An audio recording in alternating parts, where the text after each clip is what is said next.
Boa noite, meus amigos. Está começando aqui, nessa noite quente de São Paulo, mais um podcast da família evangélica brasileira. Está começando mais um episódio de Além do Terno. Eu sou Brian Costa, estou muito feliz nessa noite de estarmos aqui reunidos para falar um pouquinho do nome de Deus e para bagunçar o coreto, né, Wagninho? Para causar polêmica, né? Cara, nós não gostamos disso não, mas vamos abrir a sessão essa noite.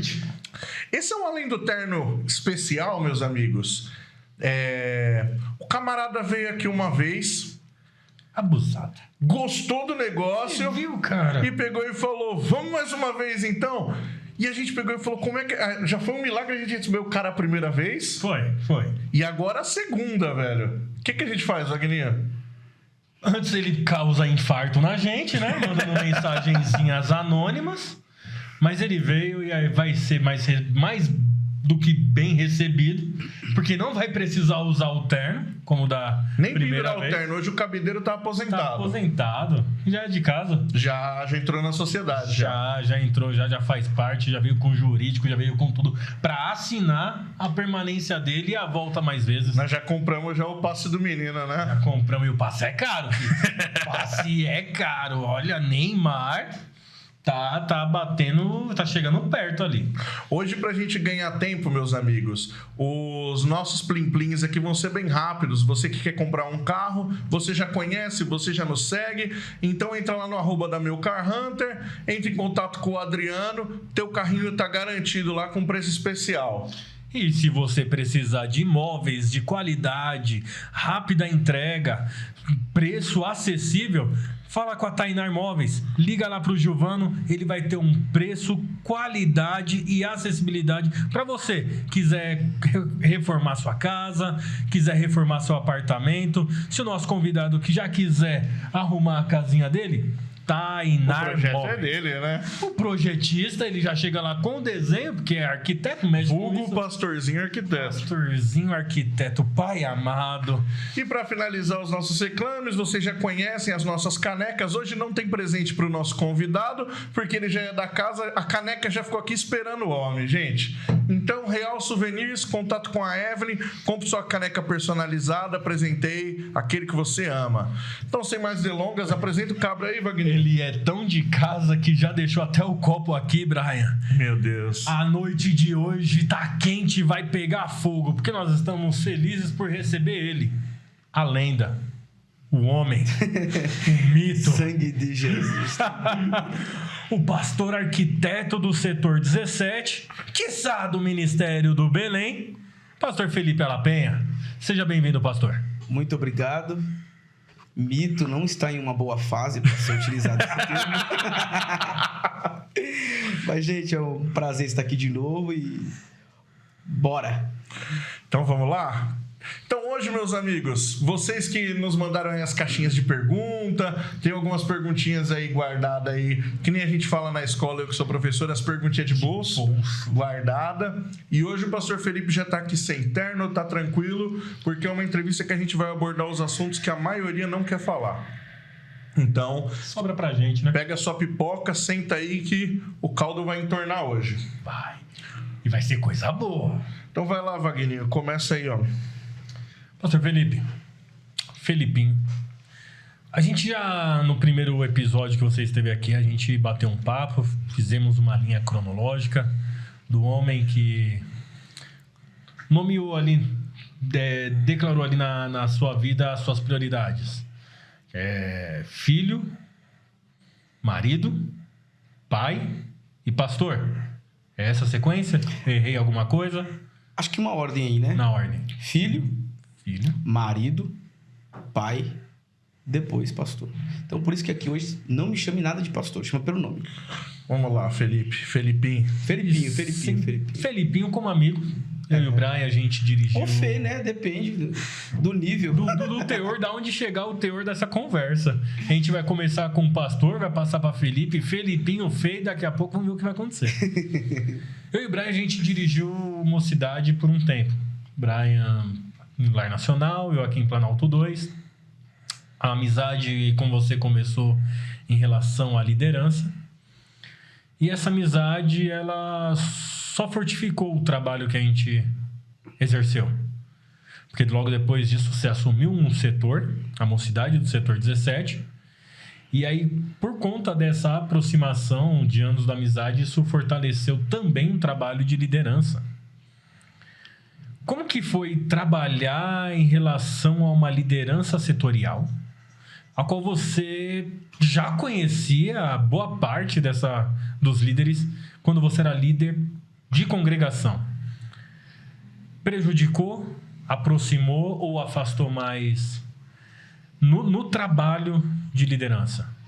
Olha, eu acredito que você sempre vai ter o bônus e o ônus para tudo, né? Antes de vir para cá, eu falei, nega, acho que eu vou... Nega é minha esposa, viu, irmãos? Antes de...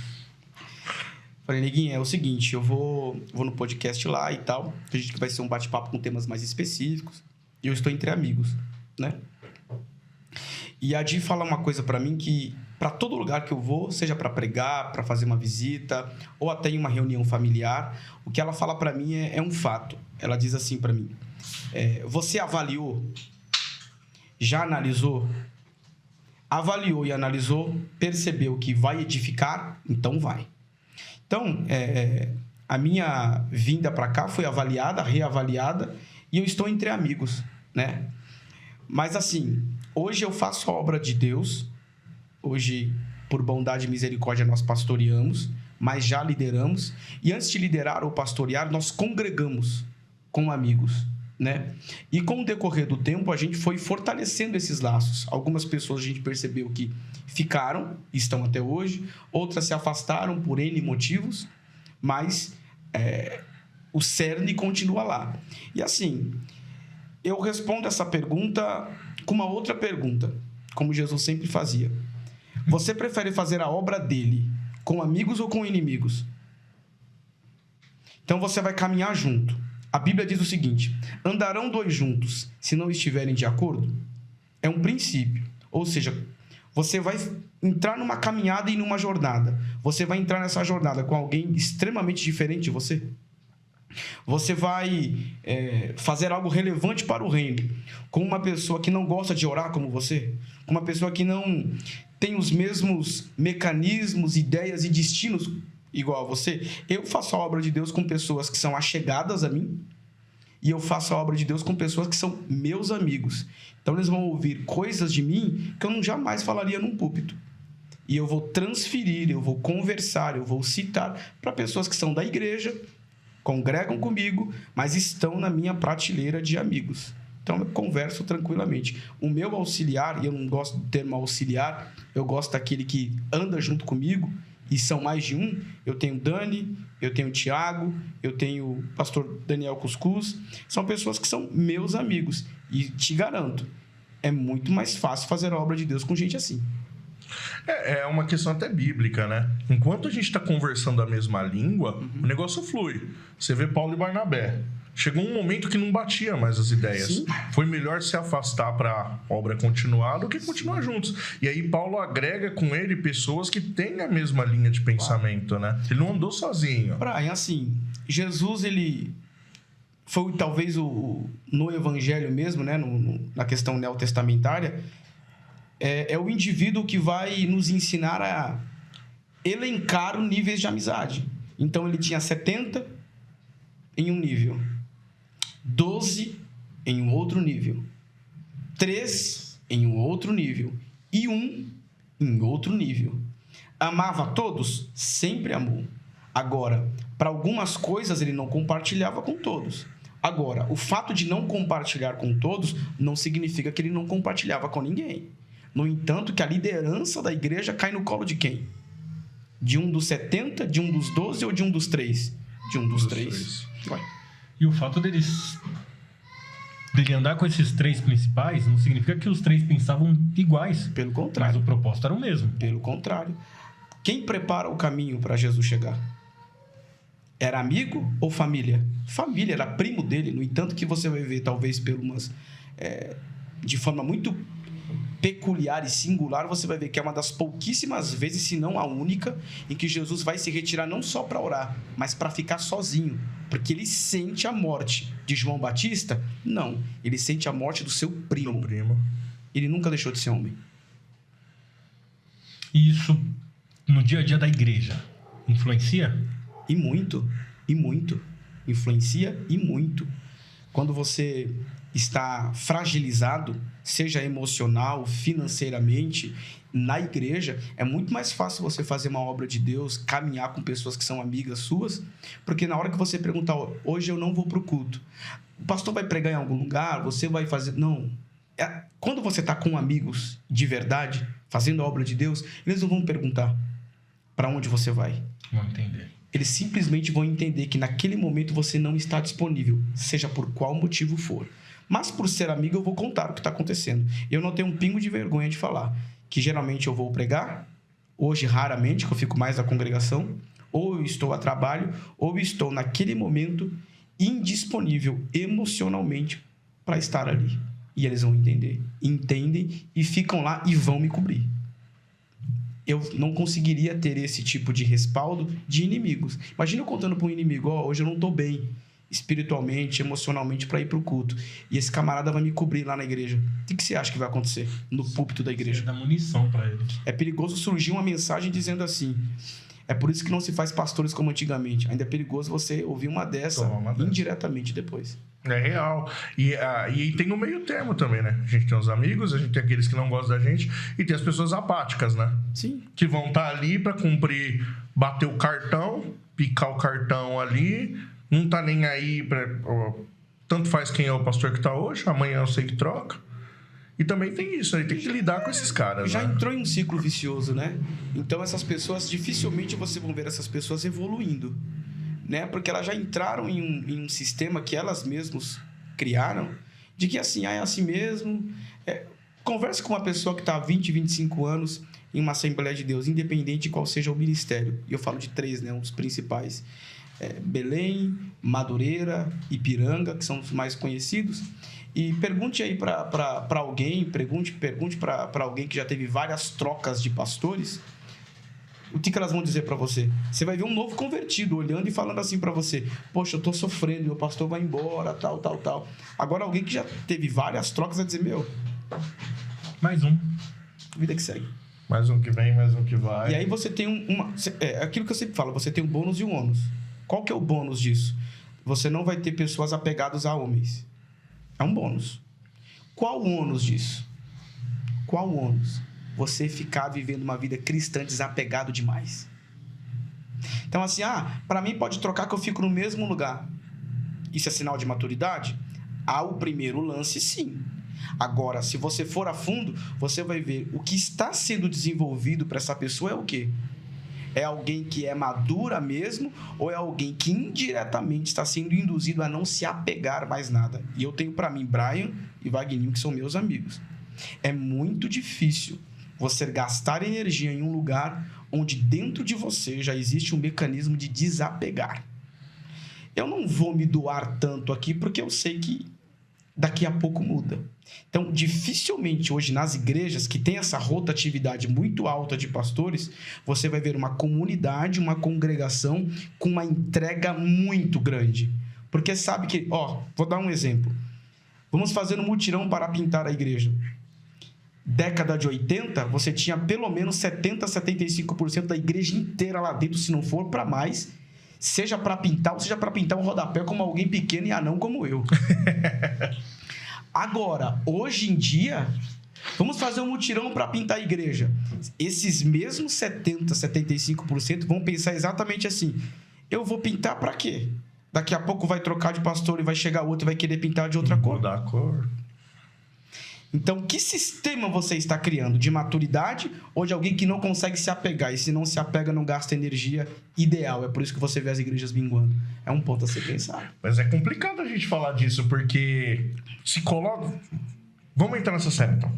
Se coloca uma carga espiritual em algo que, particularmente, eu penso que tem Lógico, a direção de Deus na vida do crente, você saber o momento que é de você ficar, o momento que é de você sair, mas se coloca uma carga espiritual e, como você disse, uma carga de responsabilidade. O crente que sai atrás de pastor é imaturo. Sim. O crente que não tem menos de 10 anos numa igreja, ele tá pulando de galho em galho.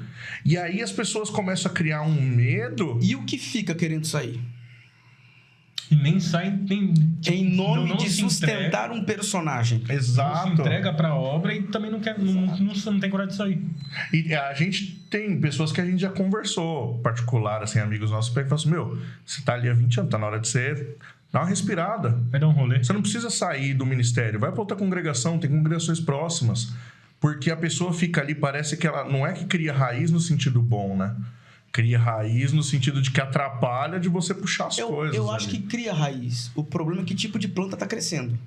Não ajuda a desenvolver frutos. Às vezes, o ficar muito se cria uma erva daninha. Ao ponto de você ter uma pessoa extremamente antiga em uma igreja, e nada contra, porque tem pessoas que são extremamente abençoadas e acolhedoras e estão há muito tempo em um lugar. Mas dependendo do tempo em que você fica, do jeito que você fica e da motivação que você está... você não agrega, você afasta. E outro, você começa a acreditar que você é dono daquele espaço. Mas membresia e pastorado não são diferentes? Você estabeleceu um tempo a mais para um pastor ficar. Ele vai estabelecer um método de trabalho, vai fincar aquele método, a igreja vai aderir, e aí pode ter entre a membresia aquela rotatividade. Sim. Não é diferente as trocas de pastor e troca dos membros... Tipo, o membro não fica tanto tempo porque pode ser ruim. Olha, tem uma coisa no Evangelho, e Jesus fala sobre a questão do discipulado, né? Quando ele vai falar sobre o preço do discipulado, que ele tira essa questão da romantização do Evangelho. Como é que Jesus funciona isso? E trabalha isso, e Lucas vai registrar isso. Ele diz assim, ninguém que vem me seguir não pode vir por emoção. Onde está escrito isso na Bíblia? Está escrito quando Jesus fala assim, e ninguém que vai ser um discípulo, e ele vai contar uma história, vai dar um exemplo, e ele vai construir uma linha de raciocínio quando ele diz assim, ninguém constrói uma torre sem antes sentar, fazer as contas e ver se ele é capaz de terminar. Porque, porventura, se ele começa e não termina, vão passar e vão dizer, quem foi esse que gastou tempo, energia e recurso construindo algo e não terminou?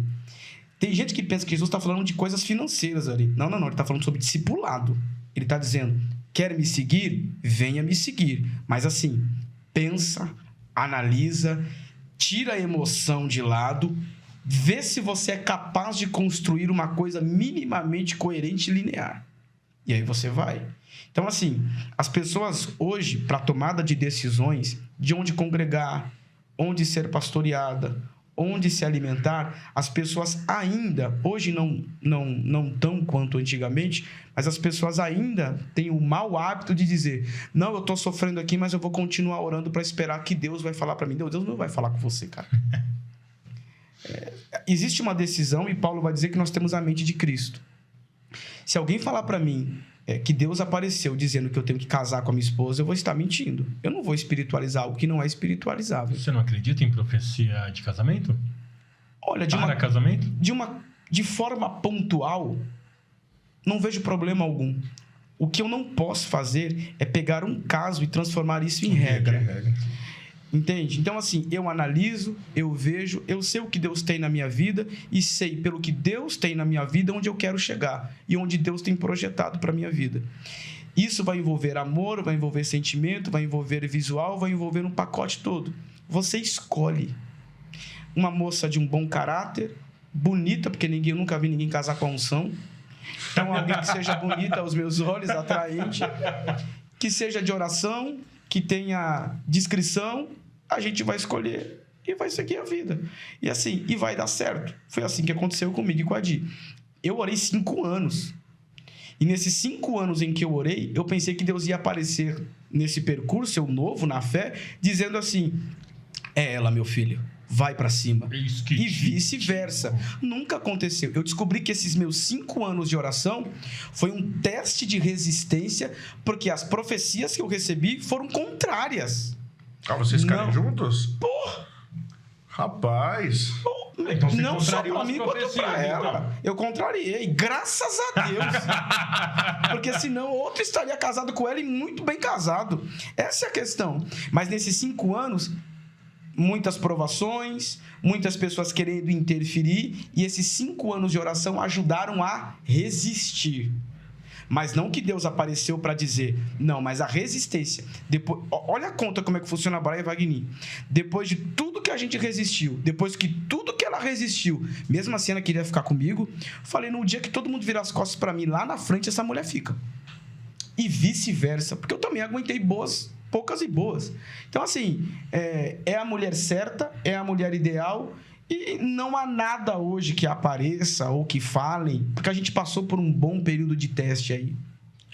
Você tocou nessa questão de casamento, um dos pontos que eu e o Wagninho tem comentado, para quem tá assistindo a gente entende, aqui é o Google Chrome, Isso. a gente abre 50 abas, a gente depois volta na primeira aba, que era a questão da igreja, mas já abrimos outra aba.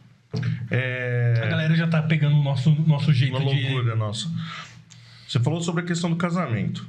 O casamento hoje melhorou bastante. Mas ainda assim no ministério é algo que... O relacionamento na época de namoro e noivado é tratado como algo místico. Sim. E depois que casa, é tratado como algo a ferro e fogo.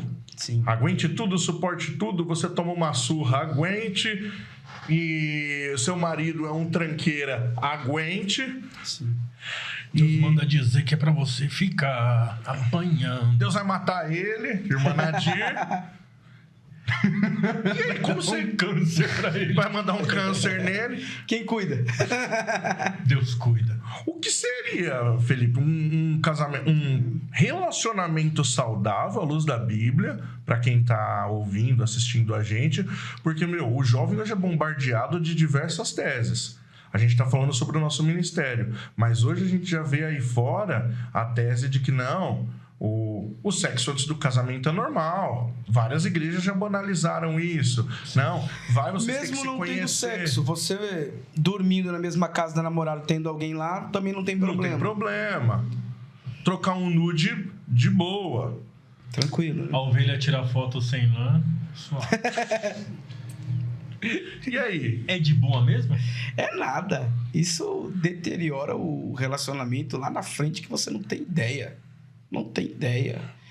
Quando a Bíblia orienta você não fazer o sexo extraconjugal, e quando é extraconjugal, fala tanto depois que você se casa e tem um relacionamento sexual com uma outra mulher, ou quando você antecipa e você pula uma etapa. Quando a Bíblia orienta isso, ela não quer que você sofra de abstinência.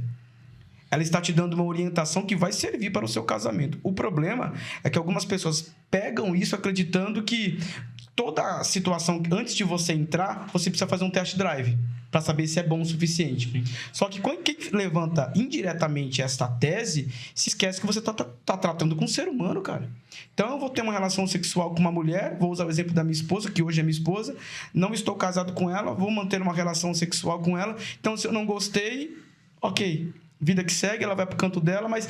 E como eu dilacerei emocionalmente? Eu fui o primeiro homem dela, ela foi minha primeira mulher, sexualmente falando. Então, emocionalmente, isso vai ter um peso lá na frente extraordinário.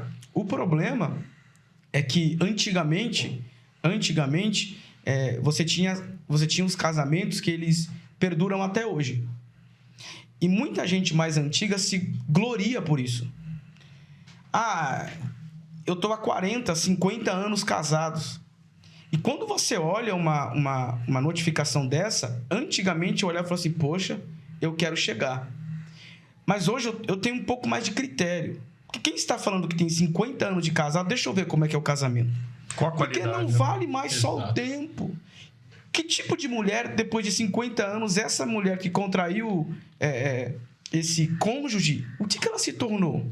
Hoje eu até mandei para uns amigos meus e mandei para minha esposa uma pregação que teve no púlpito do Belém, viralizou, de um pastor que disse para não sei se era uma reunião de obreiros, alguma coisa, que a mulher, se o marido pedir para a mulher se rastejar, ela tem que se rastejar. Cara, Meu, Isso me lembrou aquela discussão quando eu vi. que absurdo, cara. Lembrou o texto lá que a gente discute sobre o casamento quando Jesus fala a respeito do divórcio, que era a tese dos dois rabinos da época, Hillel e Shammai. Sim. Queimou o arroz, manda embora. É aquela famosa, você se divorcia pela coisa feia, né? Uma coisa feia, uma coisa horrenda. E a discussão era para ver como eles interpretavam essa coisa feia. Então a coisa feia se transformou em algo tão relativo que se uma esposa dormir com o pé gelado e tocar em você, era motivo para você no dia seguinte pedir a carta de divórcio, de repúdio. Vocês dois tocaram nesse ponto do divórcio, então eu lanço a pergunta pros dois. Vocês dois são uma das principais referências que eu tenho hoje, bíblica, teologicamente falando. Então eu já lanço para vocês dois. Na opinião de vocês, o que acontece hoje? Porque antes, lá nos anos 80, começo dos anos 90, quando você ouvia falar de divórcio no meio cristão, era algo raro. Tinha. Um ponto ali, outro ponto ali e tal. Hoje em dia explodiu. A molecada tá casando aí com seus 20, 23, 24 anos, com 2, 3 anos de casamento. Não me faz mais feliz, não estou feliz, então Deus quer a minha felicidade. Sim. Por que está acontecendo, explodiu isso? É porque, na verdade, se normalizou o que não é normal. A questão do casamento. Então, Felipe, meu Deus. chegou a seu pedido de oração. Agora vai embora. Keila é crente, filho. Alguém Keila nessa tá casa, demais. nessa família é crente. Então já recebeu a revelação do pai. Por isso que eu casei com ela. Alguém tem que ser crente. Ó, eu vou falar uma coisa pra vocês. Quer descobrir o problema? Vai na origem. Aquela famosa frase que você quer descobrir a corrupção? Siga o dinheiro. Por que os jovens estão casando hoje? Por sexo. Ah, tá. Eu ia responder. Então, assim, pra ter sexo, você precisa casar. Então eu vou casar. E o camarada entra nisso acreditando que ele vai ter uma linha linear de sexo a vida toda. Porque você... Fala a verdade, não é assim pra vocês? Que é isso? Só pra vocês não é assim todo dia? Não? Casou errado. Fala real. A vida ela não é uma coisa... um conto de fadas. E vocês que são... A gente está entre homens casados aqui. A gente não está falando aqui de falta de vontade. Sim. Às vezes falta tempo, energia, disposição. Entende? Não é uma questão de vontade. Porém, as coisas elas vão tomando um rumo da maturidade. Isso não significa que não vai ter. Vai ter, vai continuar sendo bom, mas não se resume a isso. O problema é que você vai ter numa vida sexual, vem os filhos, ou vem os problemas, ou vem o desemprego. Eu nunca vi alguém resolver um problema de uma falta de arroz e feijão fazendo sexo a noite toda. Você pode fazer? Pode, só que você tem um problema. Se você comia um prato de arroz e feijão, agora você vai ter que comer dois. E você não tem nenhum. Então esse negócio é algo extremamente complicado. E aí os jovens casam muito cedo. E nada contra, porque já se casavam cedo, mas sem as motivações corretas, sem saber o que vai acontecer no pós, sem saber o que vai realmente os esperar. Então, assim, tem um caso que era muito corriqueiro antigamente. Então, você era um líder de jovens, o Wagninho e o Brian. Eu sou um líder de jovens. Aí você tem um casal de jovens que caíram. Caíram, quando a gente fala nesse meio, pulou a etapa, né? Praticou o coito. É baixo demais. Meu Deus, chulo. Fez sexo antes do casamento. Uma relação... E eu sou chulo? Extraconjugal. Beleza, ok. Engravidou. Tem que casar. Qual a orientação pastoral antiga? Casa. Porque a gente acreditava que para você resolver o problema do sexo antes do casamento... Casa. Sabe o que você fazia? Você arrumava um segundo problema. E esse segundo problema é pior do que o primeiro. Porque você fez um casamento, você patrocinou e ensinou. E sabe o que aconteceu agora? Não começou certo. Vai dar errado e você vai ter um divórcio aqui na frente. E aí, meu amigo? Como é que você trata isso? Tem um caso, assim, de um amigo. Ele e a noiva caíram. E aí, beleza. O pai era pastor. Família da menina também da igreja, o pai, se não me engano, presbítero e tal, tem que casar. Casaram, aparentemente se gostavam, Ficaram juntos. Tiveram a criança, depois de 5 anos que eles estavam ali juntos e tal, descobrimos que nós casamos obrigados. Eu não gosto dela desse jeito e ela também não gosta de mim desse jeito. Aí o camarada arrumou outra, separou dela com a desculpa de agora eu encontrei o amor da minha vida. E é exatamente o que o Felipe falou. Vamos na raiz do problema, ver aonde que começou. Exato. Mas isso, Brian, não significa que se um casal de namorados cometeram esse deslize, que eles não podem casar. Não. Exato. Casem, se gostem, casem, se amam, casem, encarem as consequências juntos. Eu prefiro envolver uma gravidez, um filho ou uma filha que vai crescer com o pai e a mãe dentro de casa, entende? Não é o fim do mundo, sabe? Ainda assim é perigoso. Mesmo assim. Mas você tem que se conscientizar sobre o pecado e não colocar uma carga a mais do que já o peso do pecado que o camarada tem ali. Entendeu? Porque a gente sabe, o pecado é pesaroso, o pecado é doloroso. Aí tem toda a questão de ministério, toda a questão das pessoas apontarem e tudo aquilo que a gente já sabe, e você ainda vai colocar um peso a mais ao invés de ensinar, e aí pegar esse casal e pegar assim, ó, caíram, vamos resolver o daqui pra frente. Como que vocês vão fazer? Vocês vão casar? Então o casamento é assim, já que vocês pularam uma etapa, então vamos voltar um pouco para trás. É assim, assado. Inclusive, tem essa questão da pular etapa, alguma coisa do tipo. Aí você vê os mais antigos falando assim, agora que ela tem um filho, ela não pode participar do conjunto dos jovens. Então você percebe que agora você tem um problema que tá levando outro problema, que tá levando outro problema, e era uma coisa pessoal. E sem você perceber, invadiu o culto. E aí tudo é uma consequência. Então, assim, hoje eu não sou adepto, Brian e Wagninho, e é uma coisa que eu ensino, tanto eu quanto minha esposa, pessoas casadas. Mas casou com 19 anos. Casou, não participa dos jovens, irmão. Por quê? Porque senão você vai criar jovens casais com mentalidade de solteiro. Então você tem que tirar. Cara, mas é muito nova para participar das irmãs. Casou por quê, filha? Toma jovem senhora. Você não casou agora pra os meninos solteiros com as meninas solteiras, namorando, noivo, não importa, é solteiro, estado civil solteiro. Vão pro boliche. Você vai lá, a não ser liderança, tá? A não ser liderança. Agora, fora isso, bota nas irmãs, faz o camarada sentir o que é um peso de um púlpito, obreiro, vê se tem chamada, ajuda numa porta. Traz um pouco, deixa ele conversar com pessoas mais velhas, porque isso vai fazer com que ele amadureça, leve isso para dentro da casa dele, porque hoje o que você tem nos casamentos que não estão dando certo? A menina, que é menina, na cabeça e na idade, casou com um rapaz que também é menino, então ela chega em casa depois de um supermercado, o camarada sabe como é que ele tá? Ele tá jogando videogame, cara. Nada contra, ele pode jogar. Pode, mas tem tempo, tem hora, tem situação, porque essa fase, infelizmente, passou. Então eu vou jogar uma bola, vou bater uma bola, vou jogar um futebol. Não, eu vou ligar pra minha esposa. Hoje eu não jogo mais que eu não aguento. Eu olho e falo assim, nega, tô indo jogar bola. Se ela fala assim, poxa, mano, você tinha preparado isso. Eu vou cancelar, meu amigo. Prioridade. Mas não pode ser assim. Não poderia ser assim. Entende? Eu casei. O próprio apóstolo Paulo vai dizer que o solteiro cuida das coisas do Senhor. E o casado, ele manda você cuidar das coisas de casado. Acabou. Não tem mais conversa. A Bíblia está orientando. Então, assim, se a demanda do casamento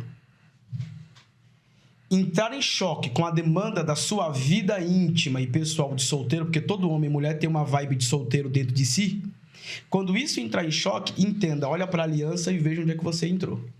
Você vai precisar. Baseado nessa questão de motivação de casamento, a gente foi líder, a gente já pegou algumas séries de situações, e uma delas, a motivação foi: eu preciso casar porque meu pastor tá mandando para me mandar para o ministério. Eu não pego a carteirinha se eu não casar. Preciso casar para pegar a carteirinha, para ser levado, para ser consagrado. Eu acredito que essa é uma situação tão pior quanto você casar pro sexo. Sim, porque anos depois separaram. É a prostituição Separou. espiritual, talvez. Meu amigo, em nome do ministério você vai casar com alguém? Eu vou além.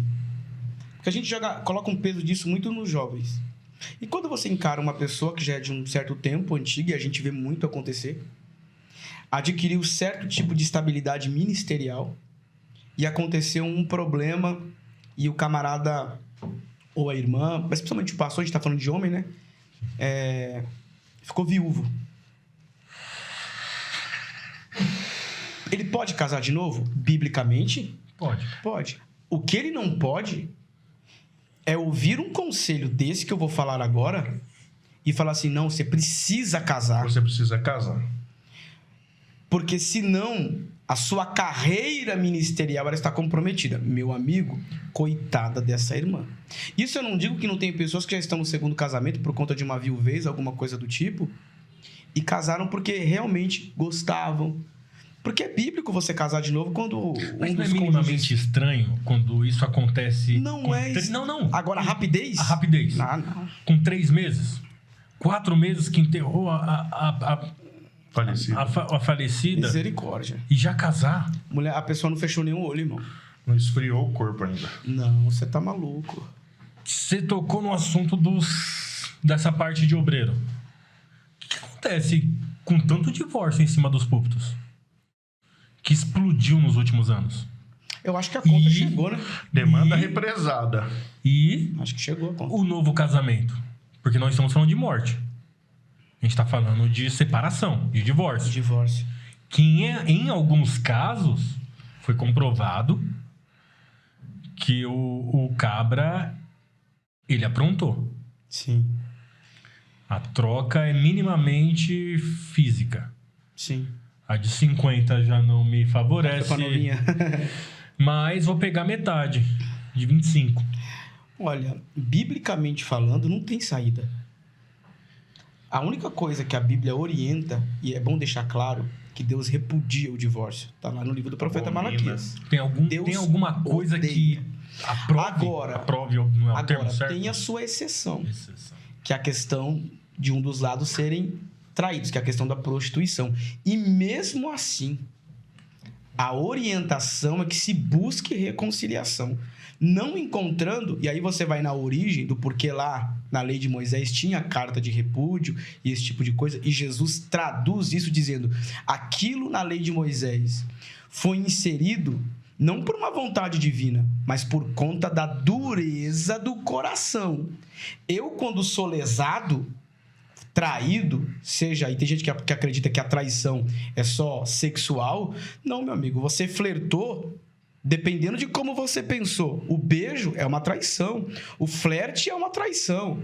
Então, assim, o homem e a mulher, quando se sente desse lado do jogo, que você é a parte lesada, a dureza do coração entra, então você não consegue perdoar com facilidade. Só Deus consegue, porque a gente comete prostituição com Deus diariamente. O vulgo profeta Oséias aí para explicar. Então, assim, é por conta da dureza. Agora, um dos lados foi traído, buscou a reconciliação, viu que não tem possibilidade, existe uma cláusula excessiva. Para quem foi a vítima, o causador, não. Ele vai ser condenado ao inferno? Não. Agora, ele pode ser condenado? Sim, se ele contrair um matrimônio. Outro sim. É possível alguém divorciado congregar na igreja? Sim, é possível. A partir do momento que houve um divórcio, e a gente está falando do homem, ele foi o causador, ministerialmente falando, não dá mais. Atos capítulo 6, marido de uma só mulher, meu amigo. É uma das prerrogativas. Então, assim, como é que você vai ensinar sobre família, sobre fidelidade, se você deixou de ser um espelho? Então, assim, é uma seara muito delicada. Repito, cada caso é um caso. Tem que ser analisado que precisa ser analisado, não em púlpito, geralmente em uma conversa fora da igreja, com ambos os lados. E aqui vai um conselho, se é que eu posso dar pelo meu pouco tempo. o pastor vai tratar um problema de um casamento alheio, informe a sua esposa. Por quê? E se vai tratar um problema no casamento, primeiramente vai no homem. O papel da mulher hoje no ministério pastoral, ele voltou para o seu lugar de origem. E farei para Adão uma adjuntora. A minha esposa gosta muito disso, a gente fez um encontro de casal e ela falou sobre isso. Adjuntora significa confrontadora. É alguém que vai confrontar você. Então, assim, algumas searas, e principalmente a seara do relacionamento, eu aprendi muito com a minha esposa. Por quê? Eu não vou tratar um assunto de um casal sem ela. Eu tenho uma mulher extremamente danificada emocionalmente, sabe lá por qual motivo eu vou tratar o caso dela, um homem e uma mulher, não é conveniente para mim, nem para a irmã. Então, assim, eu acredito que toda posição eclesiástica, ela é afrodisíaca. O camarada pode ser feio para ele mesmo. Ele sentou em uma cadeira, ele adquiriu uma posição eclesiástica ministerial, atrai coisas, e não pela beleza, mas pelo trato. Então, como as pessoas veem um pastor e sua esposa? Um casal margarina. Casal 20. Esposa muito bem emocionalmente, se veste bem. E aí você vê uma ovelhinha lá, com um problema no casamento, e ela vai no pastor. Só que o pastor, às vezes, não transmite que ele também está com problema. Só que ele não fala. Então, você tem uma mulher em crise falando com um homem que está em crise. Qual a chance desse negócio dar uma bela de uma porcaria? Então, o papel da esposa hoje é fundamental. Ela tem que correr junto com você. Algumas searas chegam para mim no WhatsApp, alguma coisa... Falei assim, irmã, tá o contato da minha esposa. Não, eu já tenho. Eu falei, melhor ainda. Mas será que também não falta? E aí, vou colocar agora o Felipe Pastor. Bom, vamos ver se você vai defender a classe. Não falta, talvez, de alguns pastores, de alguns ministros, o bom senso de saber quando bater em retirada? Quando o time dele tá ruim do lado de cá, e aí pegar e tô dirigindo uma igreja. Minha casa tá assim, ó. Um bololô. Minha mulher tá... Eu tô com problema com a minha esposa, meus filhos estão uma bagunça. Só que o cara pega e fala, não vou arredar pé daqui. Sim. Eu fui chamado aqui nesse lugar. O que vão dizer, né? Deus não falou pra me entregar. Pra me entregar, porque hoje é muito tempo. Se tem um medo de chegar no pastor setorial e pegar esse pastor, pra mim não dá nesse momento. Sim. A hombridade. Sim. E aí vai tentar resolver, vai emendar, colocar pano novo em odre velho. Vai piorar. Vai rasgar o negócio ali, você não conserta nem tua família e nem a do irmão que tá precisando. Falta, às vezes, uma autocrítica, um bom senso e, principalmente, para entender que o pastor ele é um ser humano. Da outra vez, você falou essa mesma coisa. Mas, ainda assim, colocam o pastor como... Num nível de pedestal altíssimo. Que não passa problema, igual você estava falando. O pastor vai aconselhar quem está com problema e, muitas das vezes, ele não demonstra que ele está com problema. Sim. Porque ele não pode. E isso não é, para mim, não é ser um super-homem. É que o pastor tem que mostrar como passar mais confiança, principalmente ministrando. Por isso que eu amo a Bíblia. Passa. O próprio apóstolo Paulo ele vai dizer o seguinte: quem nunca tenha se contristado que eu também não tenha. A Bíblia é o livro dos erros e acertos. Está lá exposto. O único que não tem erro é Jesus. E mesmo assim passou bons momentos de crise. Sabe, a gente está falando de homens, eu gosto de um texto de escritor aos Hebreus, do capítulo 11, que diz assim, homens segundo as nossas mesmas paixões. Sabe, é ser humano, sabe? Sofre, chora, o cano do banheiro também entope, a pia também, às vezes, você joga uma gordura que não devia e você tem que chamar um encanador. Assim, não é diferente, sabe? Não é diferente. Mas falta, Brian, às vezes você olhar para o espelho e entender quem você é. E, detalhe, e em qual momento você está. Para você entender, eu não vou entrar nessa área aqui não, cara. Não vou entrar. Mas por quê? Não vou entrar porque eu não estou bem para entrar nessa área aqui. Não estou bem. Convém, né? É claro. Por isso que eu digo assim, aí você tem um caso de alguém que está em casa, na família, e essa pessoa simplesmente... A família, como você disse, tá uma bagunça. Aí você vai procurar um pastor e fala, irmão, tá tendo uma campanha aqui de 3 quintas-feiras, não falta, vem de terça, vem de domingo. E às vezes, falta a coragem de falar assim, posso dar um conselho? Pode. Tem algum familiar perto que você confie? Tem. Então, deixa seus filhos lá, puxa um colchão, liga uma televisão, bota num filme bacana, pega uma pipoca, compra uma pizza e vai assistir. Mas é na hora do culto. Porque seu culto é lá, não é aqui hoje não. Porque o problema da família é da ausência do cara ou da mulher. E você vai resolver um problema espiritualizando algo no culto. Não, tira um pouco desse meio, traz um pouco a humanidade, viaja. Faz uma viagem, faz um bate-volta daqui para o Ibirapuera. Mas vai ver o lago, vai ver peixe. Vai dar um abraço, coloca a conversa em dia. É porque tem gente que acredita que para fazer um programa A2, quando você casa, você precisa gastar muito. Não, cara. Então, é que são raros os pastores que vão chegar e vão aconselhar dessa forma. Eu recebi justamente esse conselho do pastor Nilson. Quando ele citou algo do tipo numa escola dominical, cara, eu tava trabalhando virado de 3 meses de domingo a domingo. Fazendo hora extra, estudando, fazendo Senai, puxado e tal, e domingo na igreja e tal. Ele citou uma coisa do tipo, falta um dia num domingo, fica com a família. Não se assustem se eu não vier, se vocês não me verem aqui. Vou estar com a minha família. Aí acabou a escola dominical, eu falei, pastor, é real isso daí que você falou. Porque a gente vem de uma década, de um passado de pastores que ensinavam o quê?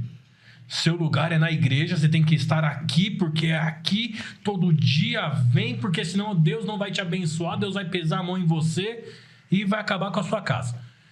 Aí ele falou, eu falei, sério? Eu falei, então, pastor, é porque, tô trabalhando, tá assim, assado. Ele olhou pra mim e falou assim, eu não quero ver você aqui domingo que vem. E eu não tô... Ele falou assim... Pastor Nilson? Nilson. Top. E ele falou assim, eu não tô falando de escola dominical, não quero ver você nem no culto à noite. Pega, minha filha tinha acabado de nascer. Perfeito. Ele virou e falou assim, pega e sai. Perfeito. Aí eu falei, você tá falando sem peso. Rapaz, foi quando eu saí sem peso nenhum. Eu acredito que todo membro, pelo menos uma vez por ano, é óbvio que a gente sabe que nem todo mundo tem condições. Não, pracinha da Vila Prudente. Parquinho. Vai pro McDonald's. Pega ali, fica de boa, tranquilo. O meu maior medo, eu tenho um filho em casa, né? Eu tinha falado no último podcast que era assim, eu ia começar a série sobre fruto e resultado. Mudei, cara. Falei sobre mudanças necessárias. E eu tive uma conversa com a minha esposa e a gente definiu. A gente fala sobre Deus em casa, não fala mais sobre igreja. Ah, mas tem que falar de igreja, porque não tem como não falar, né? Então a gente vai ter que sair de casa. Vamos pro shopping, deixar o clima mais leve. Por quê? Porque tem um filho que tá crescendo, cara. E igreja não converte ninguém. Pelo contrário. Dependendo dos problemas que você vai percebendo, ela vai minando sua fé. E é engraçado que o filho da liderança passa muito por isso, né? Você tá maluco. O meu maior temor é meu filho crescer e falar que não quer o Deus do pai dele. Filho de pastor não é pastorzinho? Não, de maneira nem crente é. Filho de Adão, meu amigo. Meu filho, se não tomar cuidado, ele morde. Aí você vai perguntar para pediatra, ou vai pesquisar no Dr. Google. Fala, não, é que ele está conhecendo o mundo. Irmão, ele morde minha esposa, morde eu, brincando. Ele está conhecendo a fase oral, tem 1 aninho. Mas assim, tá crescendo, tá se desenvolvendo, tá descobrindo as coisas. Cada mordida que ele der é um grito que minha esposa dá. Não! Não pode. Aí você imagina esse menino crescendo com 2, 3 anos, chega em casa depois do culto, ou me vê 80% das palavras e das conversas que eu tenho com a minha esposa dentro de casa é sobre igreja. O irmão que não foi pro culto, o irmão que não foi ali, o irmão que não apareceu, é a igreja que não tá bem, é o relatório que não tá chegando bem financeiramente, é a gente que não se converte, e meu filho lá. Daqui a pouco ele vai olhar e vai dizer assim, meu amigo do céu, eu não quero ser crente, muito menos pastor. E se vacilar, não quero nem o Deus do meu pai. Então eu vou falar sobre Deus, cara.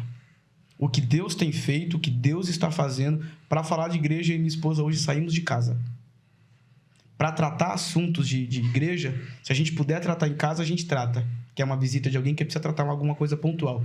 De preferência, vamos para McDonald's da vida, vamos pra uma praça de alimentação, me leva no Madeiro. Teve um dia que eu já falei, pastor, eu tô precisando de um problema. Eu falei assim, até quanto você quer investir?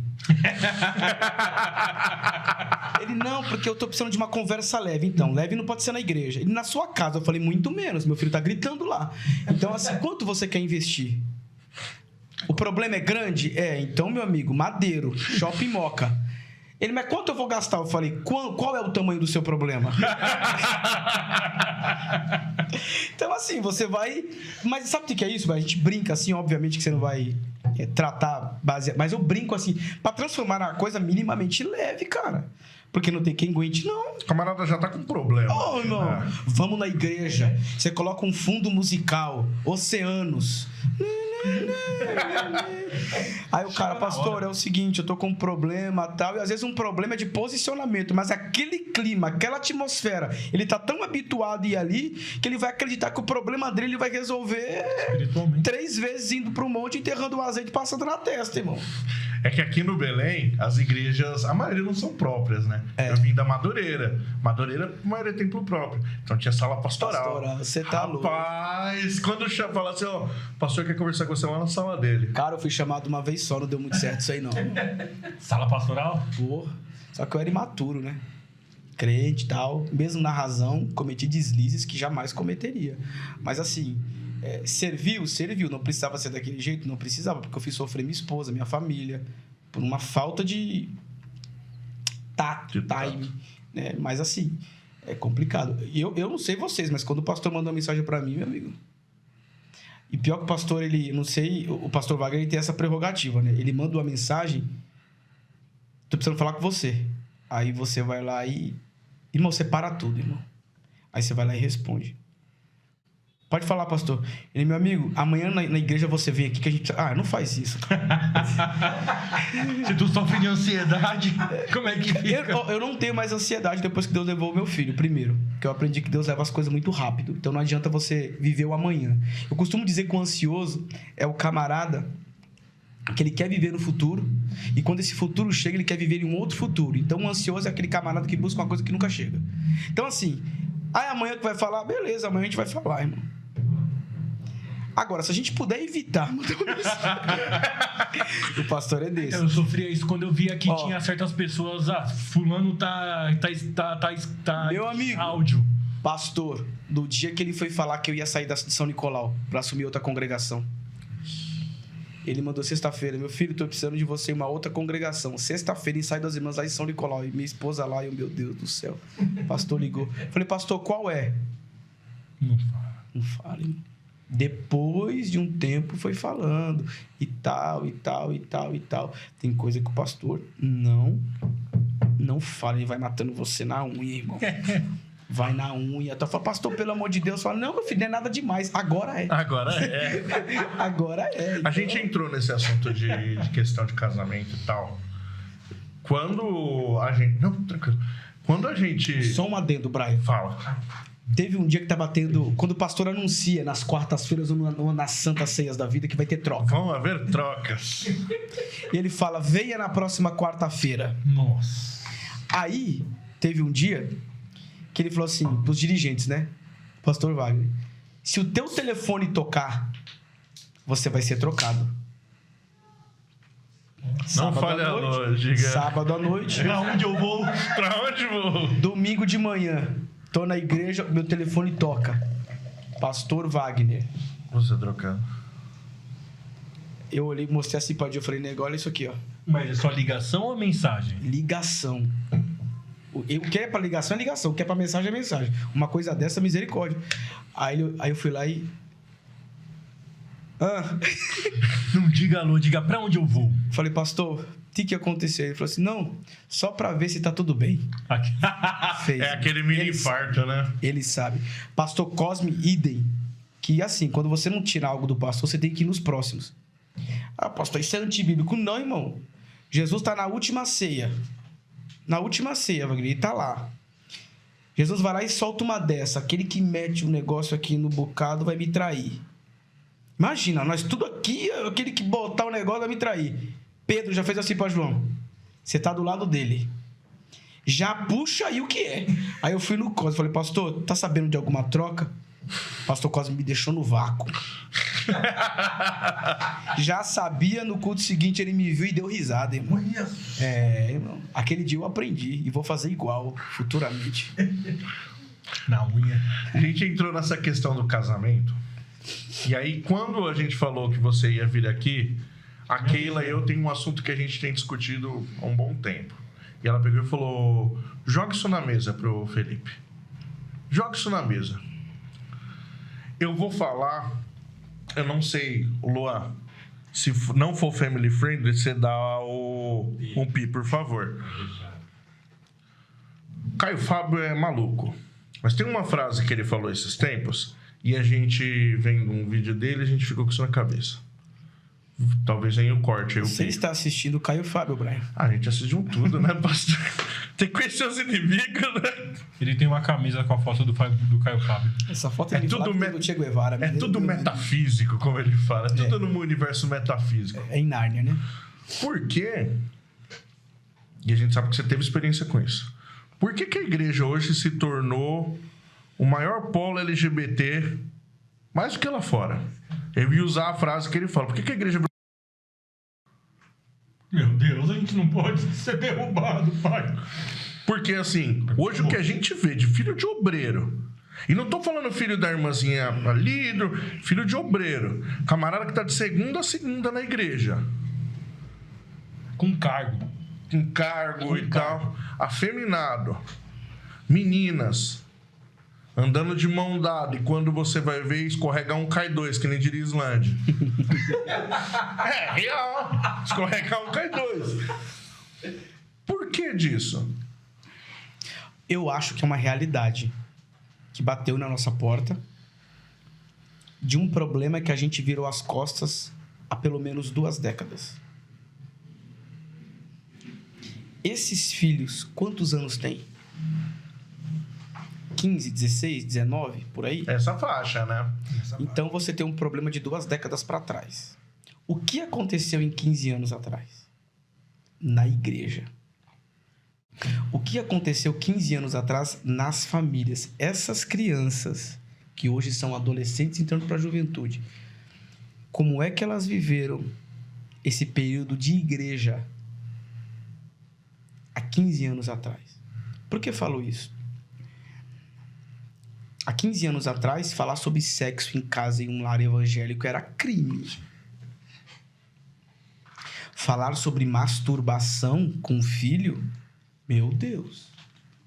Você pensou nisso? O problema é que hoje você tem um acesso à informação extremamente veloz e rápido. Aqui você tem um problema. E assim, qual foi a pólvora do pecado de Adão e Eva?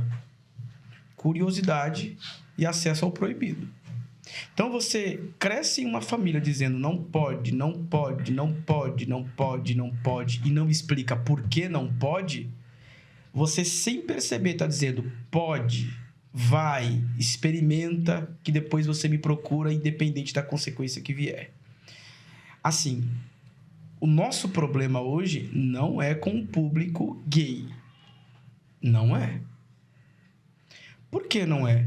Porque a Bíblia já deixa muito bem claro que ela condena esse comportamento. O nosso maior problema é como a gente trata quando isso acontece no nosso meio, debaixo do nosso nariz e no nosso quintal. E dá pra tratar? Como é que você trata o mentiroso? Surra.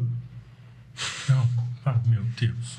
Como é que você trata um rapaz que ele não é homossexual? Ele é um heterossexual, mas ele é viciado em pornografia. Ensinando? Sabe o que aconteceu hoje? A gente pegou um núcleo gay, miramos um míssil e mandamos bala. Hoje, todo pastor bate no peito e diz: eu não faço casamento gay nem que eu tenha que ser preso, alguma coisa. Nós utilizamos isso como uma muleta, colocamos aqui para maquiar um falso conservadorismo. Mas enquanto a gente diz, não pode, eu vou preso, a gente deixa passar coisa aqui debaixo do nosso nariz, que a gente vai ser enquadrado em Mateus capítulo 23, meu amigo. Vocês andam por aí É a questão do mosquito e do camelo, né? Sim. Vocês comam um mosquito e engolem um camelo. O homossexual hoje, ele é uma situação que precisa ser tratada, estudada, debatida e pregada, antes sendo preparado. Assim como a mentira é um problema, assim como o adultério é um problema, assim como tudo que a Bíblia condena é um problema no seio da igreja. Agora, por que está acontecendo isso no meio dos jovens e dos nossos jovens? Existe uma falha estrutural. O que eu bato muito na tecla, a gente está querendo resolver esse tipo de problema com congresso, com igreja cheia, com pregador pentecostal, meu amigo. Não resolve assim. Não resolve. Vai ter alguns casos pontuais que serão resolvidos assim? Claro, Deus é poderoso para fazer independente do meu instrumento.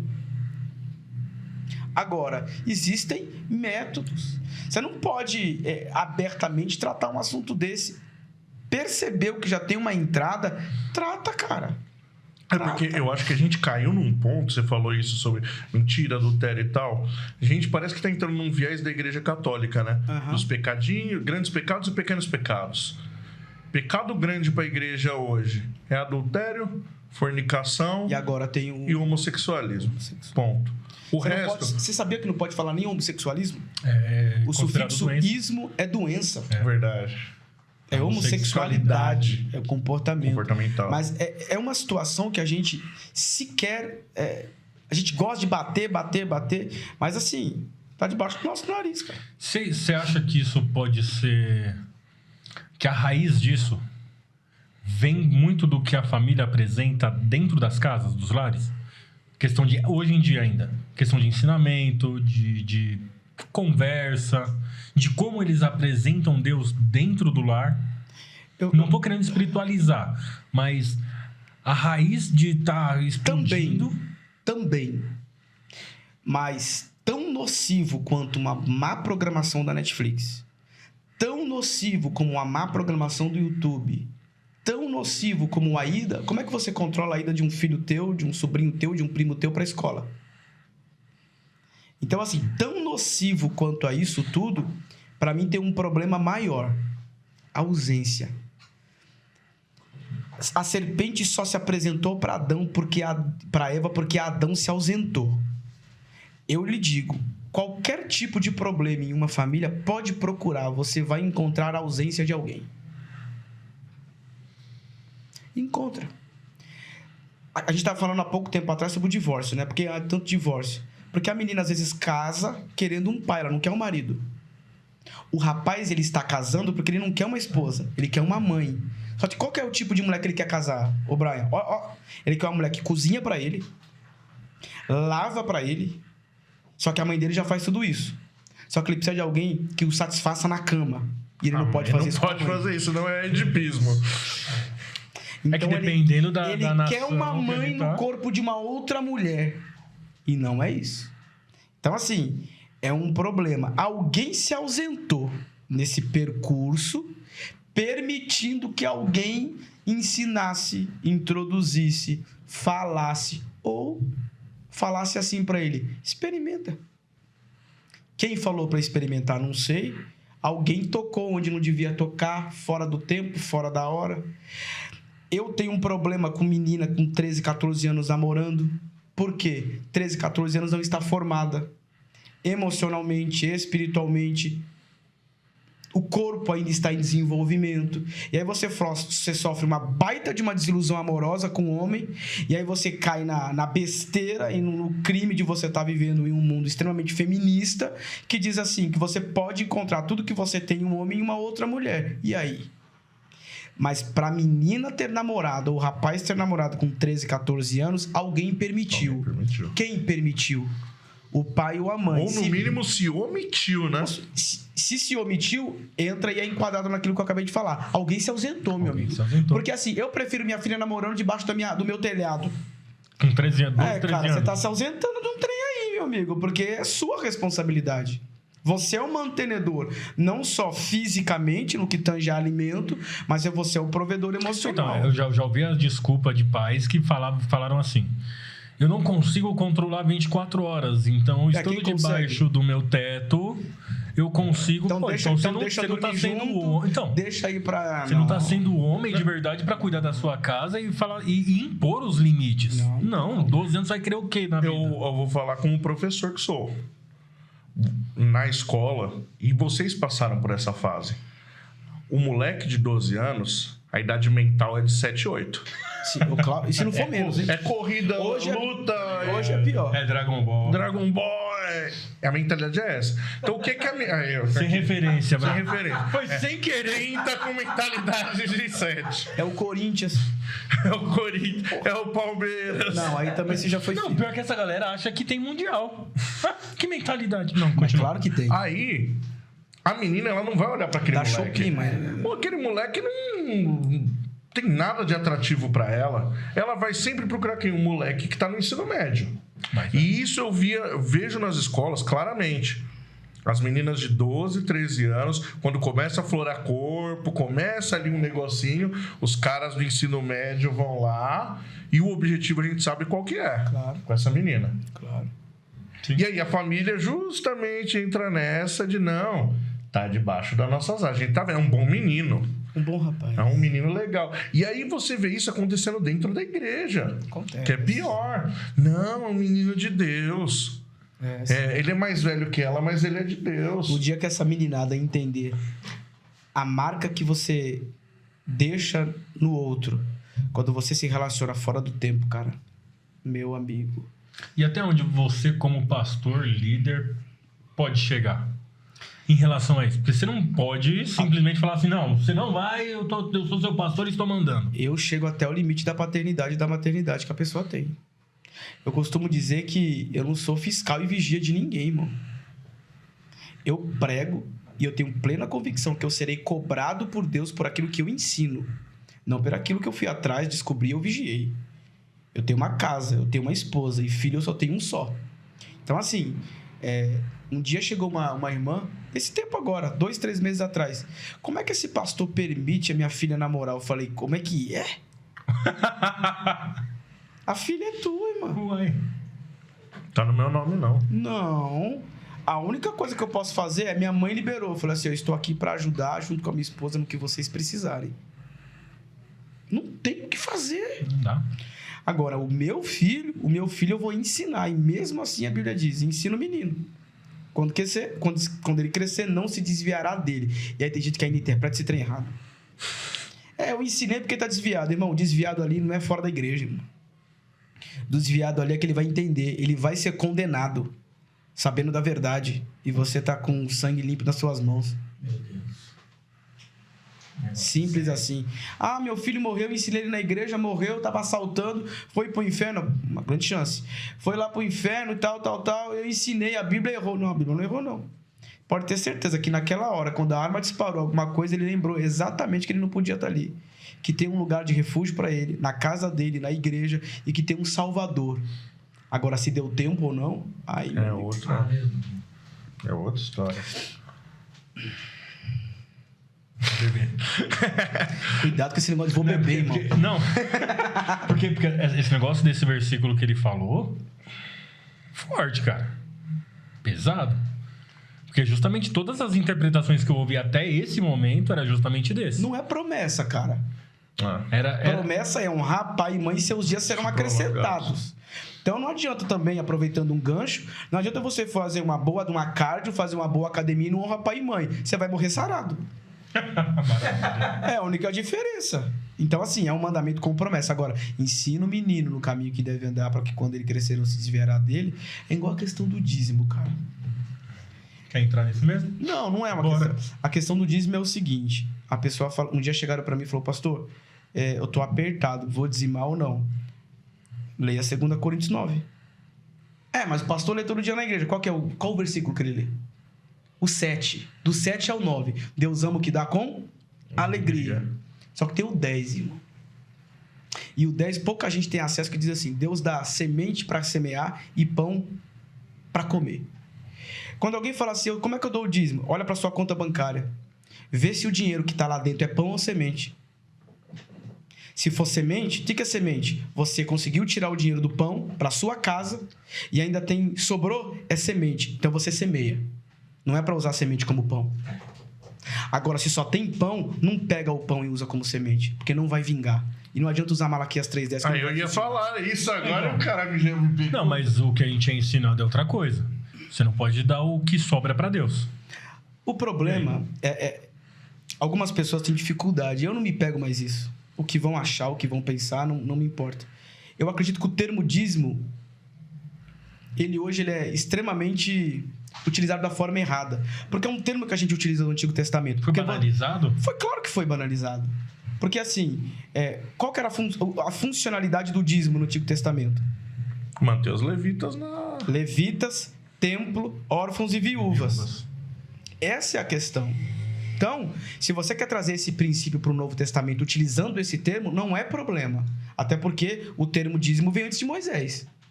Paulo fala também que é para cuidar de viúva, não fala?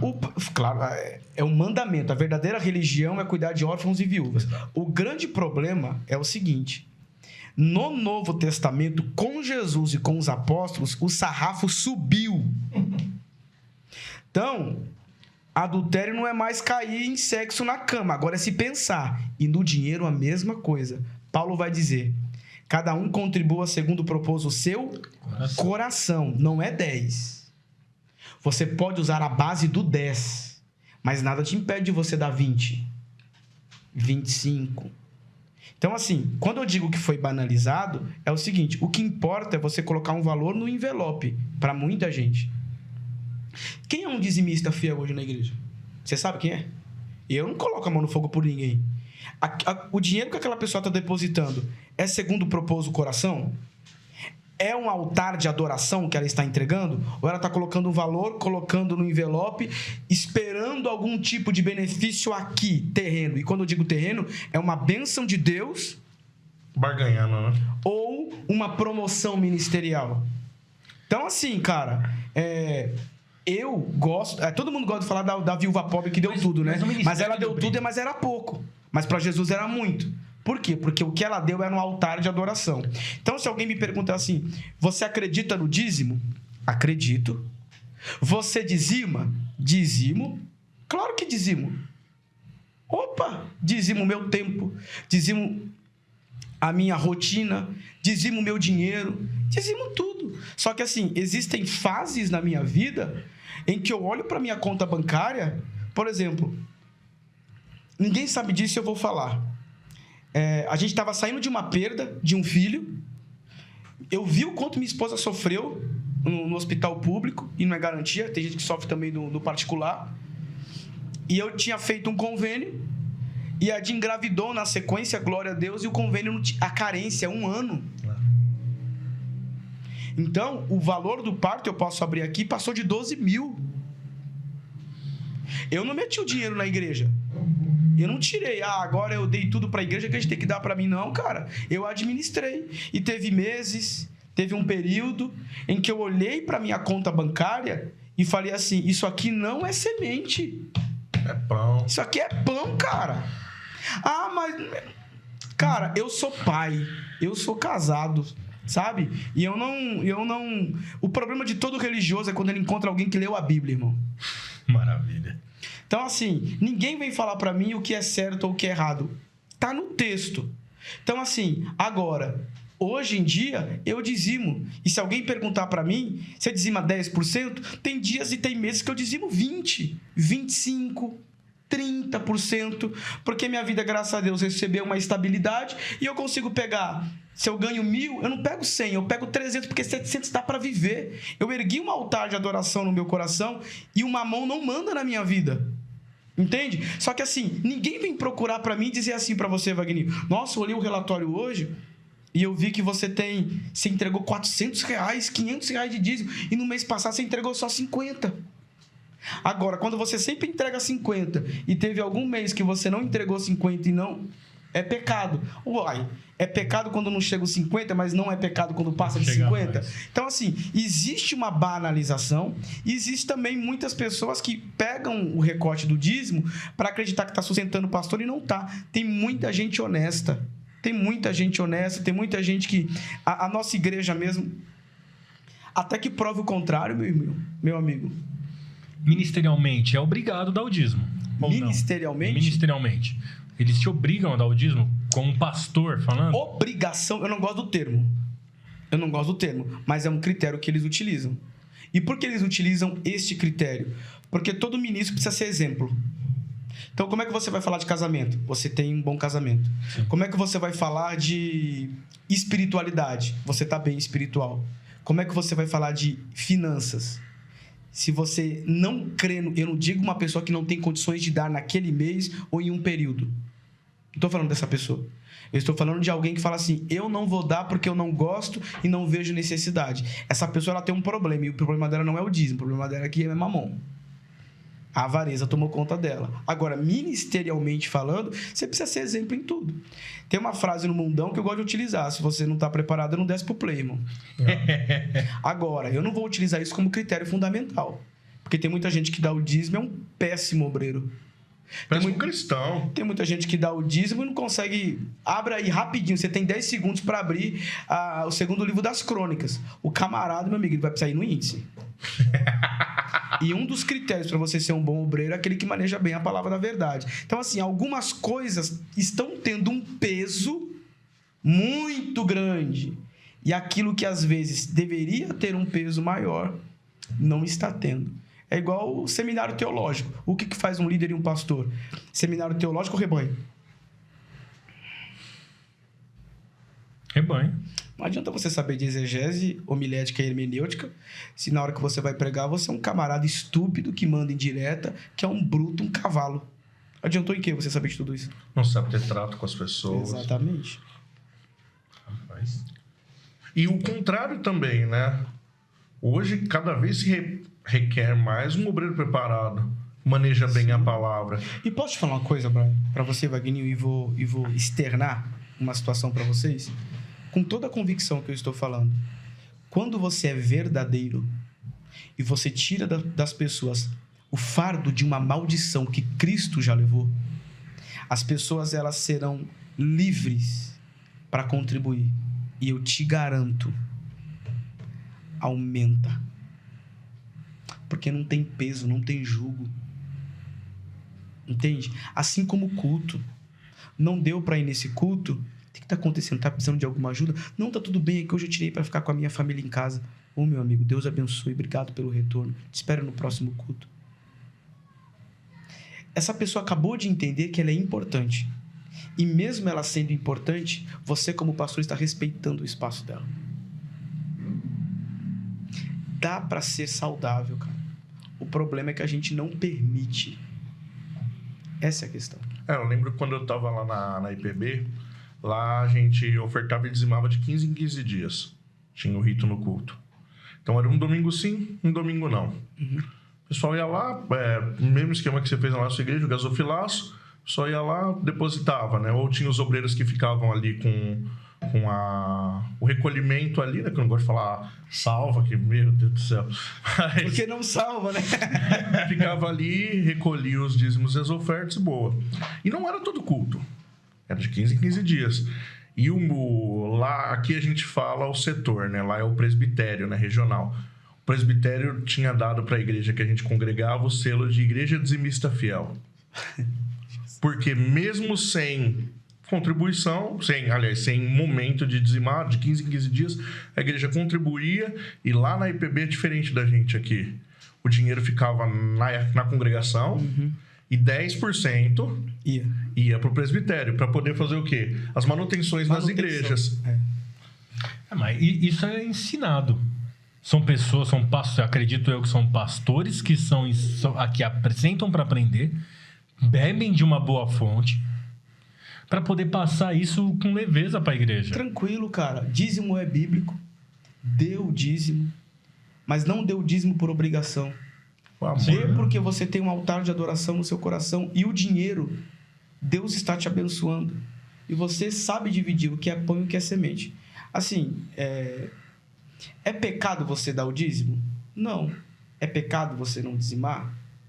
Depende. Não. Se for uma coisa que gera idolatria, sim. Mas fora isso, não. Agora, vale a pena você ser grato em toda a sua maneira de viver. Vale a pena ser grato. Seguindo as coisas de forma coerente. Agora sim, e se você é um dizimista e não gosta de colocar seu nome? Como é que a gente faz? Só vale se pôr o nome no envelope? Então, como é que a gente faz? O nome é importante para um controle. Sim. Para um controle. Agora, e se alguém dizimar lá e não botar o nome? Essa pessoa é dizimista? É. O problema é que nós fomos colocando alguns critérios, e eu entendo quando o ministério cobra que esteja o nome, para que eles tenham a certeza que eles estão fazendo a escolha certa para tal função, para tal pastoreio. Então, por esse ângulo, vale a pena o nome. Mas assim, para um membro, alguma coisa, contribua. Mas contribua segundo propôs o seu coração. Esse mês não deu 10%? Dê 5%, cara. Dê 2,5%. Dê 1%.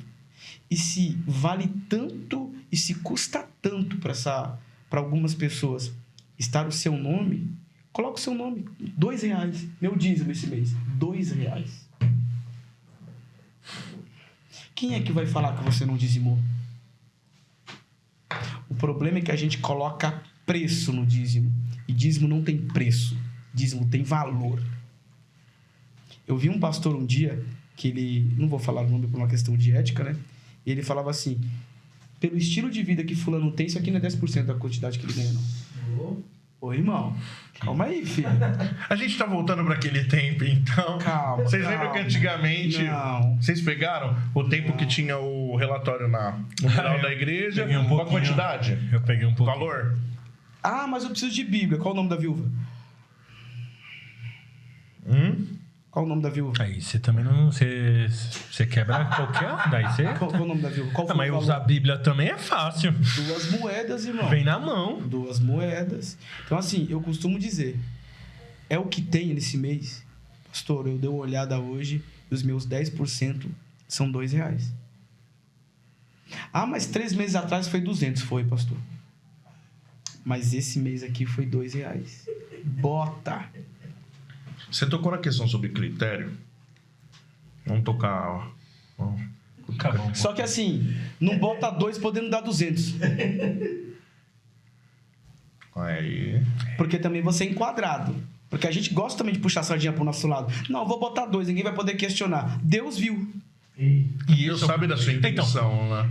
Que Mamão não tá sentado, ele tá fazendo estripulia nesse altar aí, mano. Eu ouvi uma mensagem uma vez que falava assim, Deus sabe de todas as coisas, sabe? E isso não te assusta? Esse é o problema. Você não tá escondendo alguma coisa, não? Você tem certeza que eles... aliás, você tem certeza que ele sabe de tudo, então.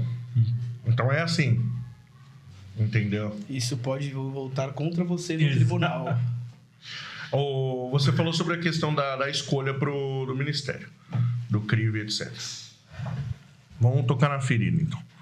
Tá indo pro encerramento que eu tô achando que vai ficar perigoso. Não, você tá com o advogado aqui. Você consegue se reverter isso daí depois. Você tem o seu, eu tenho o meu, filho. A gente tá respaldado.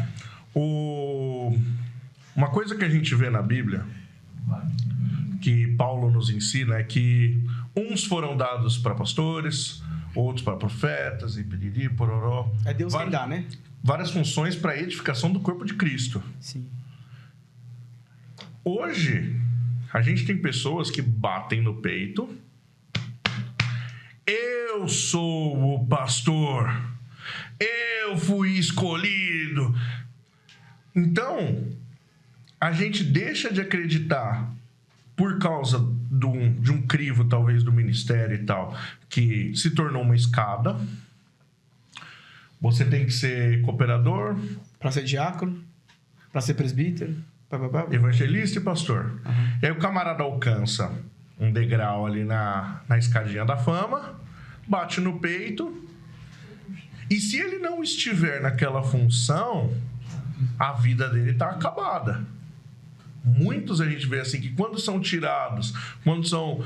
O pastor Josino, na última troca de pastores, ele falou algo que eu achei fantástico. Ele falou assim, quando eu faço uma troca de pastores, não é que você não serve mais para aquela congregação, não é que você fez um mau trabalho.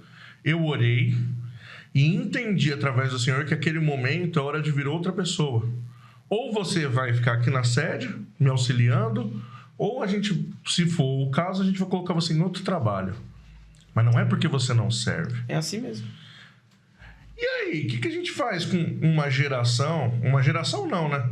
Uma leva de pessoas, muitas, que se valem da carteirinha, da cadeira do meio, da cadeirinha que tem os dois suportes de braço aqui, e que não entenderam que o que Paulo quer dizer é que o que a gente...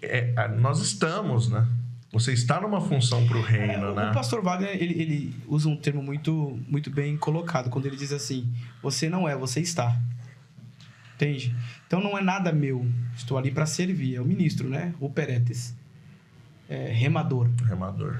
É aquele camarada que mais trabalha, que mais faz, que mais vai, que mais serve. Então, assim,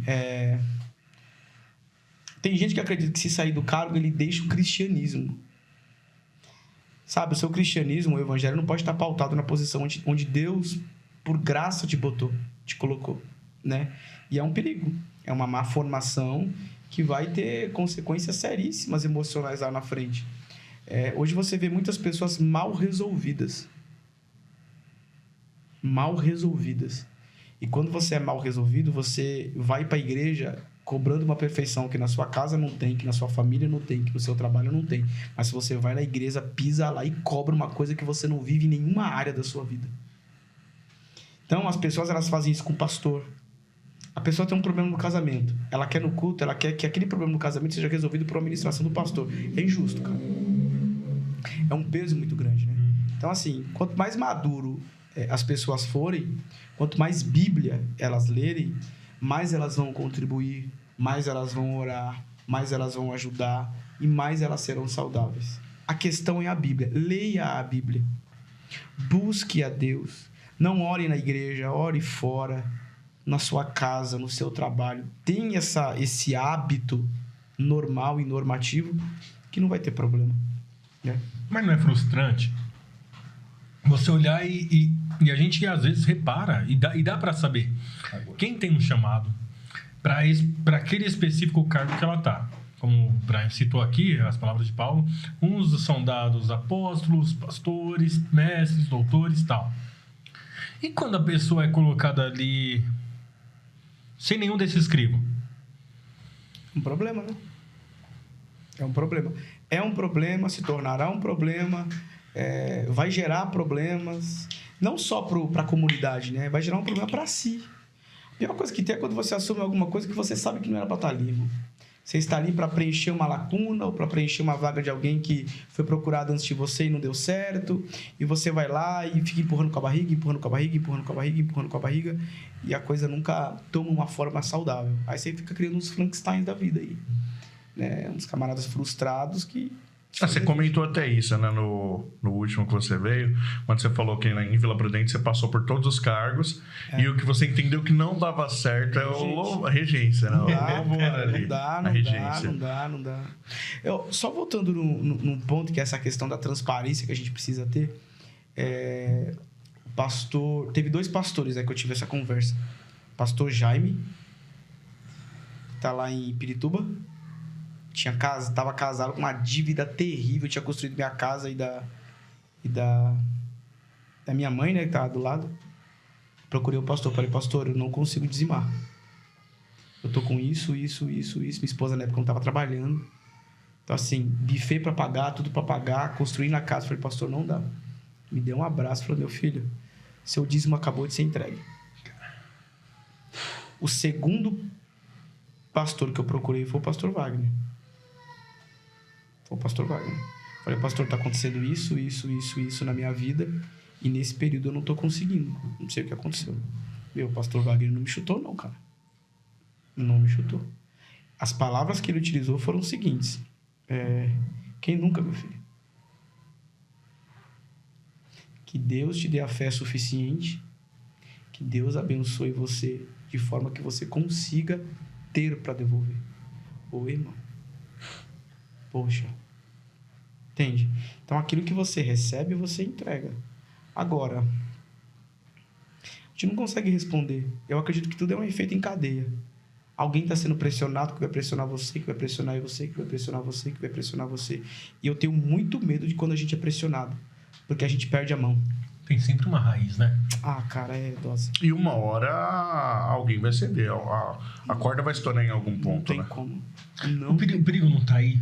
Uma hora vai estourar onde? Ó, na Quem? terça-feira eu falei sobre o copo d'água. Então imagina que você tem um conteúdo nesse copo aqui azul bonito e você sabe que não cabe aqui, ó. O que a gente faz na vida? A gente vai colocando, e a gente sabe que, ó, esse aqui é o limite de segurança. Ó. É igual um trânsito. A ordem que dão quem fez a aula prática vai saber que você não pode parar muito perto do carro da frente. Você tem que parar numa distância que você consiga ver os pneus de trás. Isso é, né ou não é? É lei. A gente faz? Não. A gente não faz. Então o que a gente vai fazendo? A gente vai colocando o conteúdo nesse copo. Quando chega aqui, nós temos que falar. Para. É até aqui que eu aguento. É o que a gente faz? Vai Manda mais. nós. Só que quando transborda, eu tenho que acionar o Brian para me ajudar, eu tenho que acionar você, Wagninho, para me ajudar. Eu perdi conteúdo, não consigo mais aproveitar o conteúdo que caiu. Olha o tanto de besteira e o tanto de processo que eu abri por conta de uma coisa que era só ter falado. A minha estrutura hoje, ela aguenta até isso aqui. Então, tem coisas que a gente tem que ter a maturidade para saber até onde a gente vai. Até onde vale a pena brigar. Até onde vale a pena guerrear. Então, assim, se você perguntar... tem coisas que você concorda no ministério? Não. Porém, as coisas que eu não concordo, elas têm peso que ferem os princípios do evangelho e da minha vida? Hoje não. Se você perguntar, vocês vão falar com o pastor Wagner, qualquer outro pastor, fulano, você concorda com tudo? A Bíblia, meu amigo, diz que aquele que fala que não mente é mentiroso. Então, não tem. Você concorda com tudo do seu trabalho, Wagner? Não. Você concorda com tudo na igreja? Não. Você concorda com do jeito que está seu corpo? Não. Nem eu. Meu cabelo tá caindo. Nem eu. Então, assim, a gente não concorda com tudo. Agora, por isso você vai rapar o cabelo porque tá com as entradas feias aí? Não. Por enquanto, não. Você vai sair do seu trabalho por conta que o horário não é... Hoje eu trabalhei, não emendei. Ah, que empresa ruim, não emendou. Poxa, cara, mas ontem eu não trabalhei. Então, se a gente conseguir encontrar o equilíbrio e entender o que fere os nossos princípios... Eu não vou trabalhar numa empresa que me manda trabalhar todo fim de semana e todo feriado, porque aí, em nome do dinheiro, eu ferro minha família. Então, é entender o que vale a pena. Ó, eu não gosto desse copo, dessa garrafinha de água, ô Brian. Não gosto dessa marca. Mas, assim... Dá pra tomar. Não vai me matar. Vai te matar? Vai matar só você. Cara, é o que eu tô te falando. Às vezes a gente quer brigar por coisas, cara. Desnecessário. Eu falo muito isso pra Keila. Quando a gente voltou pro Belém. É um ministério de mais de 110 anos, que já tem uma cultura estabelecida, que já tem coisas estabelecidas. Tem coisas que a gente simplesmente não vai mudar. E posso te além, Brian? Tem coisas no ministério, independente de qual seja, que ninguém elaborou aquilo por maldade, para sufocar. Exato. O problema é que a gente está lidando com uma liderança de homens. E homens erram a medida.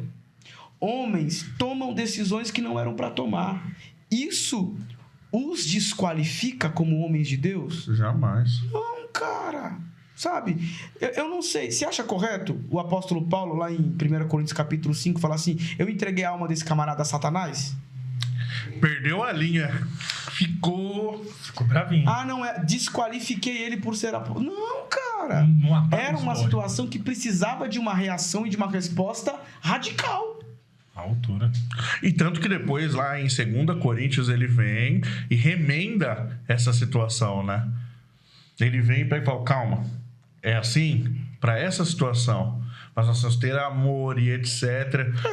Às vezes a gente passa na mão. Tem uma palavra do pastor José Felipe num culto, numa reunião de obreiros. Teve um dia que ele virou e falou assim: irmãos, isso aqui tá aqui, não foi eu, não foi o pastor José Wellington, foi lá atrás, foi antes. Não mexe nisso. a gente não tem poder para mexer naquilo que foi feito lá atrás. Tá te matando? Outros lugares não é assim, mas aqui é assim. Respeite o lugar que você tá. Cara, Respeite. Isso aqui é algo histórico. É uma escolha. Escolha. Eu escolho estar aqui. Sim. A partir do momento que você escolhe estar em Belém, Madureira, seja lá o que for, o pacote vem junto. É que nem Sim. casar. O cara. pacote vem junto. Os defeitos e as qualidades daquela pessoa. E o ministério é um casamento. O que não pode, eu acredito, é você estar Ser no agredido lugar... no casamento e ser traído. Então, assim, eu gostei da analogia do casamento. Então, mas assim, existem limites desse casamento. Não pode ser abusivo. Não pode. Porque aí você não consegue ser feliz ali. Nem dos dois lados, né? Nem da gente para com o ministério, nem do ministério para conosco, né? Porque aí você começa a querer mexer... Meu, E eu não gera sei bagunça. Wagner, eu não sei quem falou. Ele me disse assim o seguinte, meu amigo, pastor Edinaldo. Tá lá em Sumaré, lembrei. Ele me disse assim: olha o tamanho da sua mão. E ele me aloprava, irmão. Olha como ela é frágil. Eu falei, pô, pastor, caramba. Olha essa parede. Derruba ela com soco. Oxe. Ele falou assim, qual é a chance dessa parede cair? Eu falei, pô, pastor, no primeiro? Nem no segundo. Ele falou assim, qual a chance de você sair com a mão quebrada? Então tem hora que você avalia. Vou, não vou. Chego, não chego. Vou segurar. Vou esperar para ver se muda. Feriu o teu princípio, tá atrapalhando tua vida espiritual e tá colocando em risco a tua salvação. Sai. Não tenta. Porque vai machucar muita gente. Mas Deus te revelou pra sair? Nada, irmão. Deus não vai... Você tem a sensibilidade pra entender o momento. É muito simples. Vida com Deus e bom senso. Bom É senso. equilíbrio. Você entende, olha, analisa e se retira. E como que você avalia, como você recebe, na verdade, as críticas da sua, entre aspas, tentativa de mudança em relação aos cultos estando no Ministério do Belém? Liturgicamente falando. Liturgia. Como é que eu lido com as críticas? Ou com as mudanças que eu quero fazer? Sim.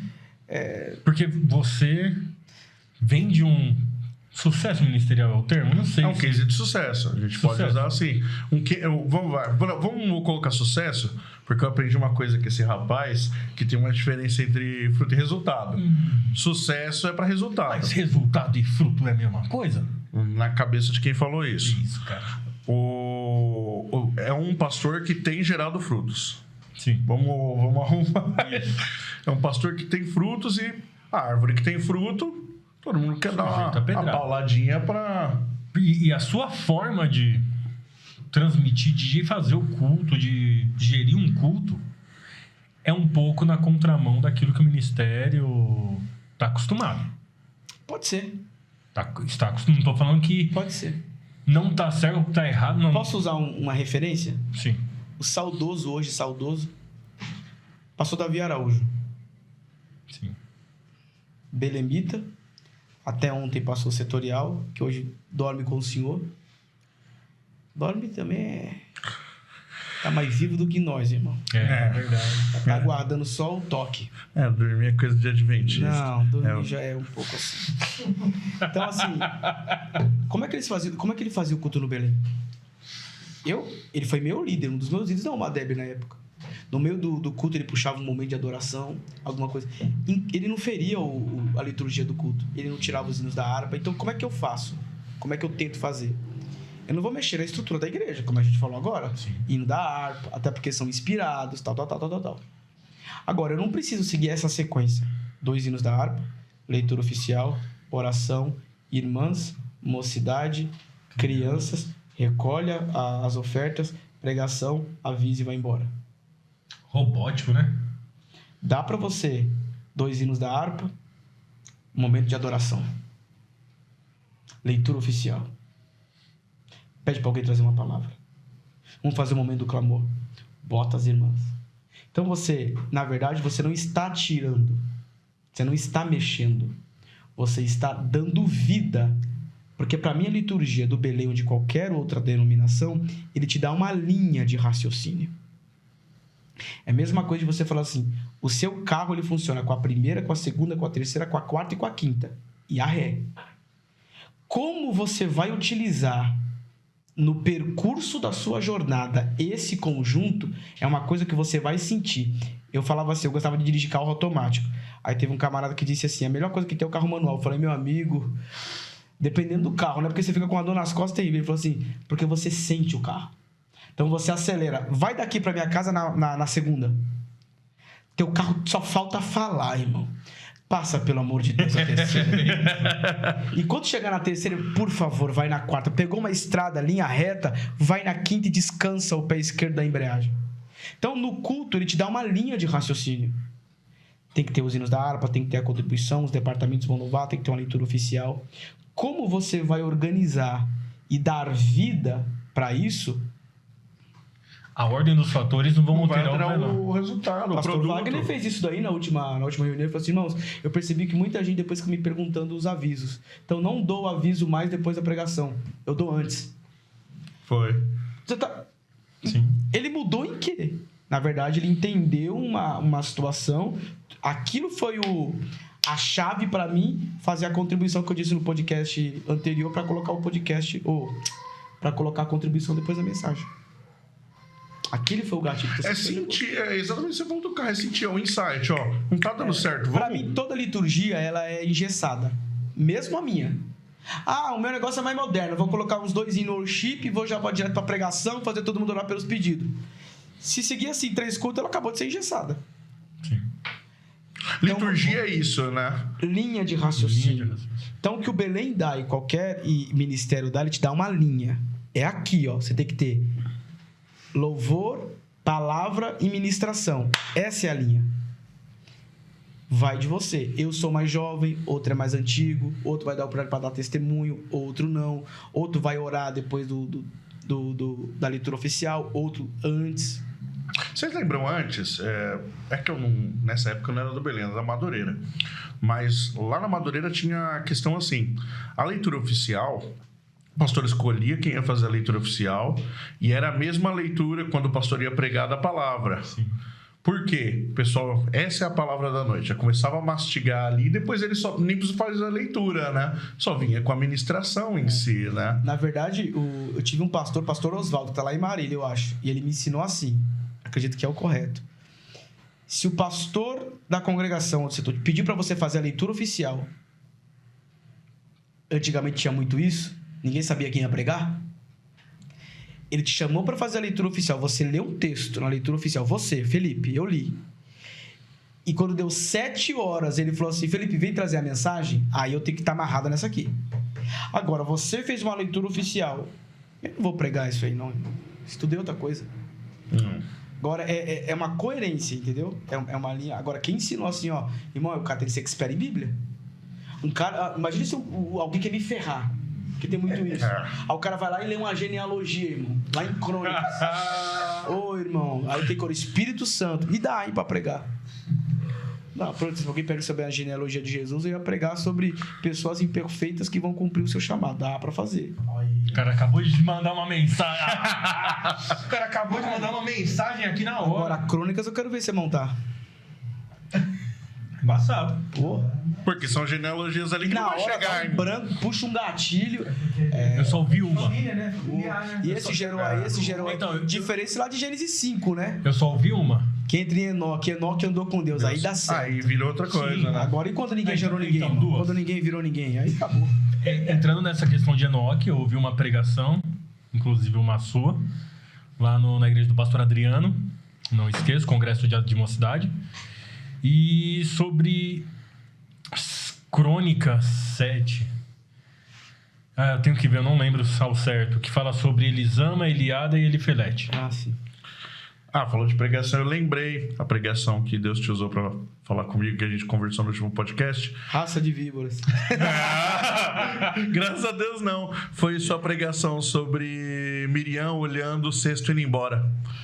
Tem um momento, cada fase tinha um momento. Teve um momento dela olhar, Teve um momento dela acompanhar andando, olhando o cesto, e teve um momento dela chegar na filha do faraó e fazer alguma coisa. É perigoso Miriam botar a mão e ela atrapalhar o processo. Porque se ela bota a mão, ela lembra dessa sacode a mensagem? água. Se sacode a água, você tá no Nilo tem crocodilo, você pode acabar com você. Foi isso aí, não? Caramba, depois passa o esboço pra nós, filho. Passa o esboço pra nós. Na hora. Quer mandar mais pregação? Manda. Nós recebe. Eu estou aqui porque minha esposa está chamando. Cadê você? Meu Deus. A gente já vai se encaminhar já pro Cadê? fim. Tá. Pergunta? Oi? Tem pergunta? Teve algumas perguntas. Deixa eu pegar aqui o... Por falar em sua esposa, tá naquela câmera ali, na 15? 16? 15, meu 15. pai do céu. Você quer o Z4 do Corinthians? Queremos você aqui junto com ele na próxima, hein? Aí a coisa vai ficar bacana. Deixa ela sem eu. Os dois juntos. Vou pra cima. Vai ser maravilhoso. Eu vou pegar aqui. Vai, vamos ver. Recebemos perguntas e a gente sempre abre esse espaço pro pessoal participar. Principalmente o pessoal da sua igreja. Gente do É céu. um pessoal bem interativo para fazer perguntas Ó, diretamente pro pastor. o Vitor Silva 07. Nossa, aê. Vocês conhecem? É conhecido. Né? No seu pastoreio, qual foi seu culto mais marcante? Dá pra ter uma dimensão. Ah, teve vários. Agora teve um em São Nicolau que foi... Aquele lá foi pesadíssimo. Teve um lá que a glória de Deus era tão tamanha naquele culto que eu não aguentei ficar de pé. Meu O Deus. culto não acabava, de jeito nenhum. Não lembro a mensagem, eu sei que eu preguei, mas olha, Depois você entrou porque não aguentou ficar de pé. não sentei. E assim, não era uma coisa programada. Invadiu a igreja toda. Desde a criança até o altar. Aquele culto marcou. E também foi o culto que marcou lá em São Nicolau, foi aquele do Zé Roberto também. Foi. Que o filho tava ministrando e... Teve um culto lá em São Nicolau. Uma palavra direcionada. Foi, rapaz. Que ele se dobrou, ele Veio de lá e se dobrou lá na frente.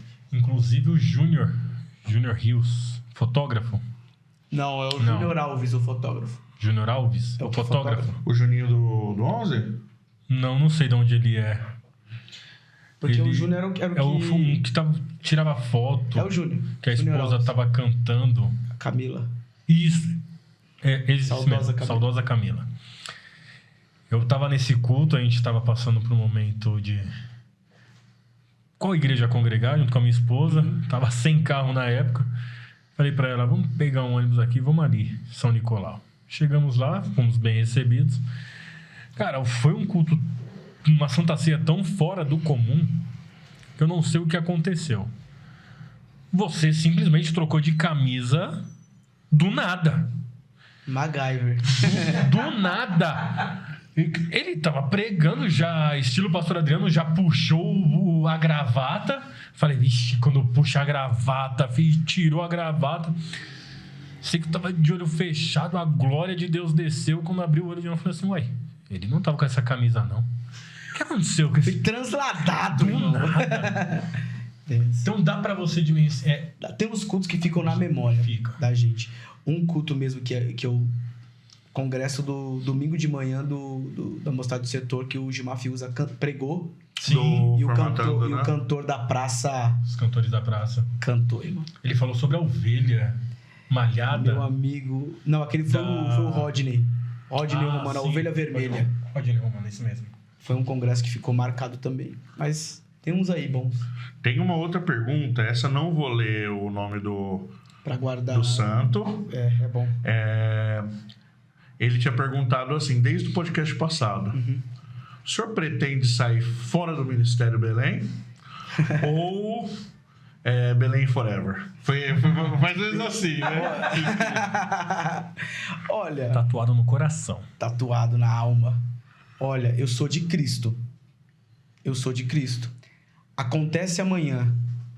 Me surge uma proposta. Deus me direciona. E eu tenho que sair do estado de São Paulo. Eu já não posso ser mais Belém. Eu sou coligado. Eu sou missão. Já recebeu alguma proposta? Já. e para ser assalariado. E detalhe, na época desempregado.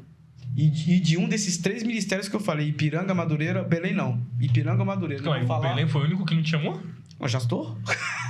Não, pra ser assalariado? Não tem esse hábito. E aí? Por que Não não? tem esse hábito. Por que a recusa? Se a proposta é boa. A proposta era extraordinária. Financeiramente... Pra sair daqui de São Paulo, Felipinho? Não, pra ficar em São Paulo. Ah. Pra ficar em São Paulo. Tava pra casar com a Di. Melhor pra nós.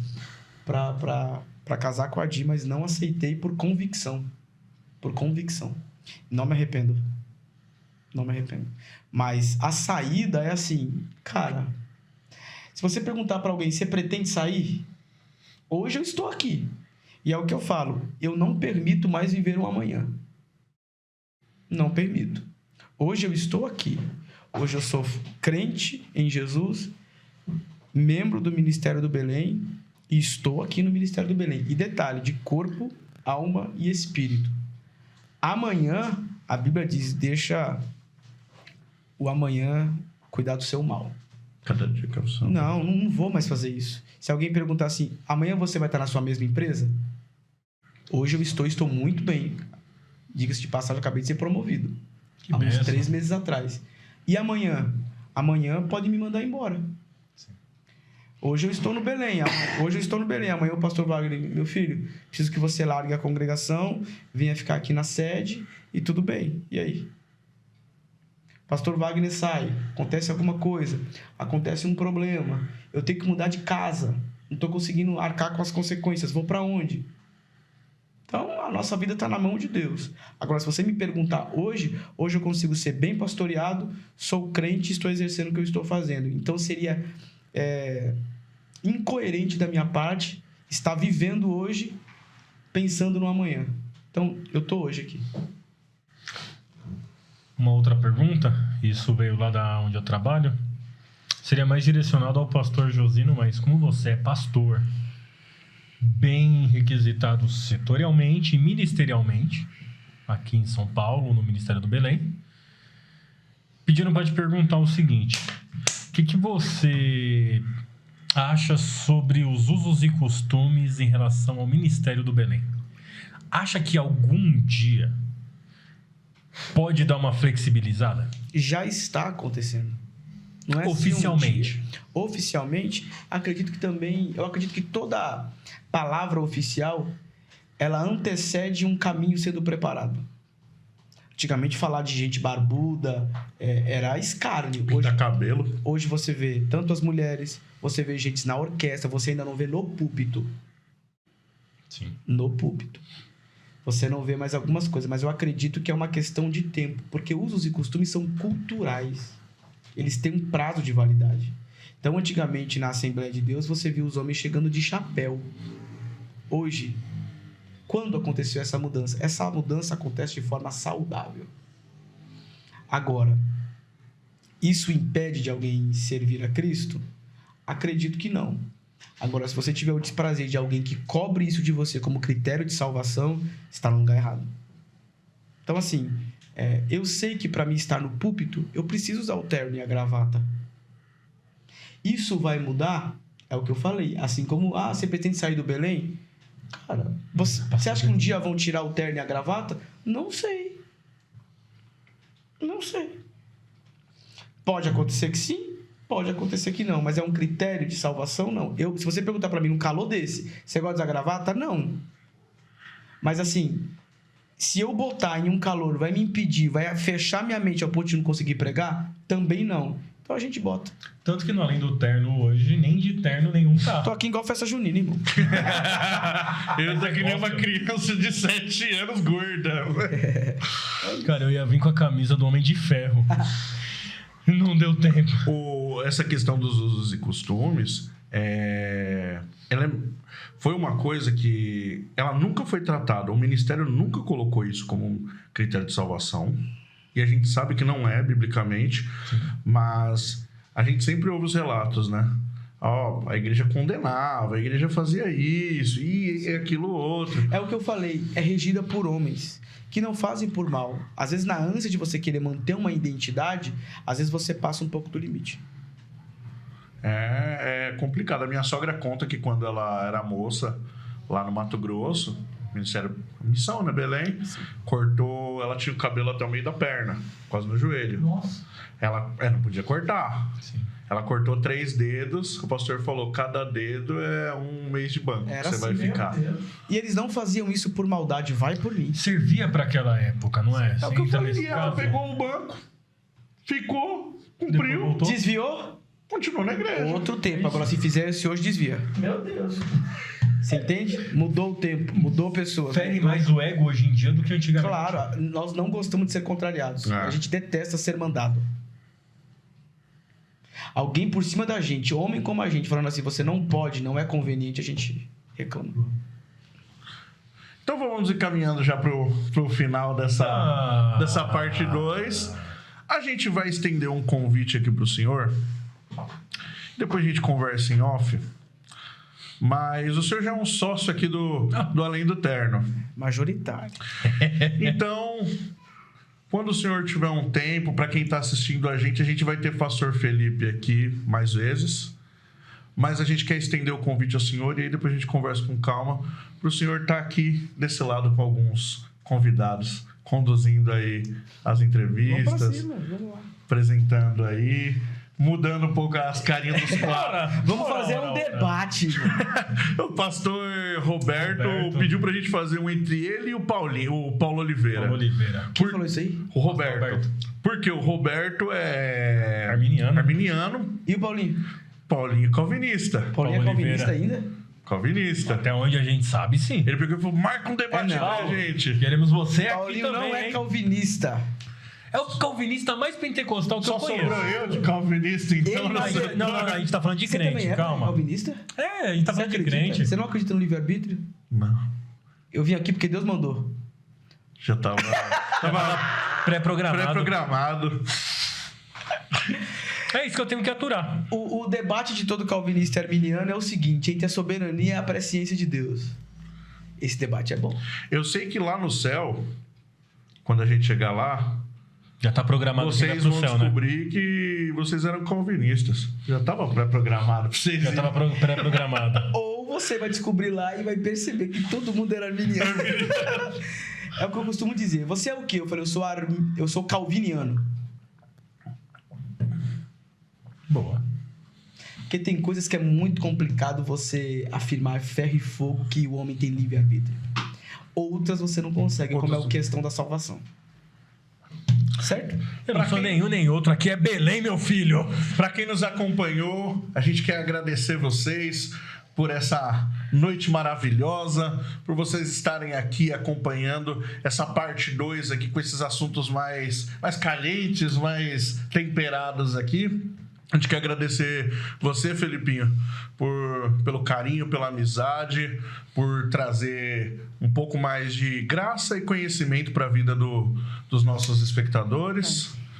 E Olha, eu espero ter colocado um pouco mais de leveza em alguns assuntos que são bem Foi espinhosos, né? fantástico. Questão do contribuição, essas coisas. Em nenhum momento a gente quis ferir alguém, machucar alguém. A gente só deu a nossa visão de Segundo a acordo com a Bíblia, Bíblia, né? E tem coisas na Bíblia que realmente elas me machucam. E acredito que tem coisas na Bíblia que machucam em todo mundo aí. Se pudesse a gente arrancava, mas não dá.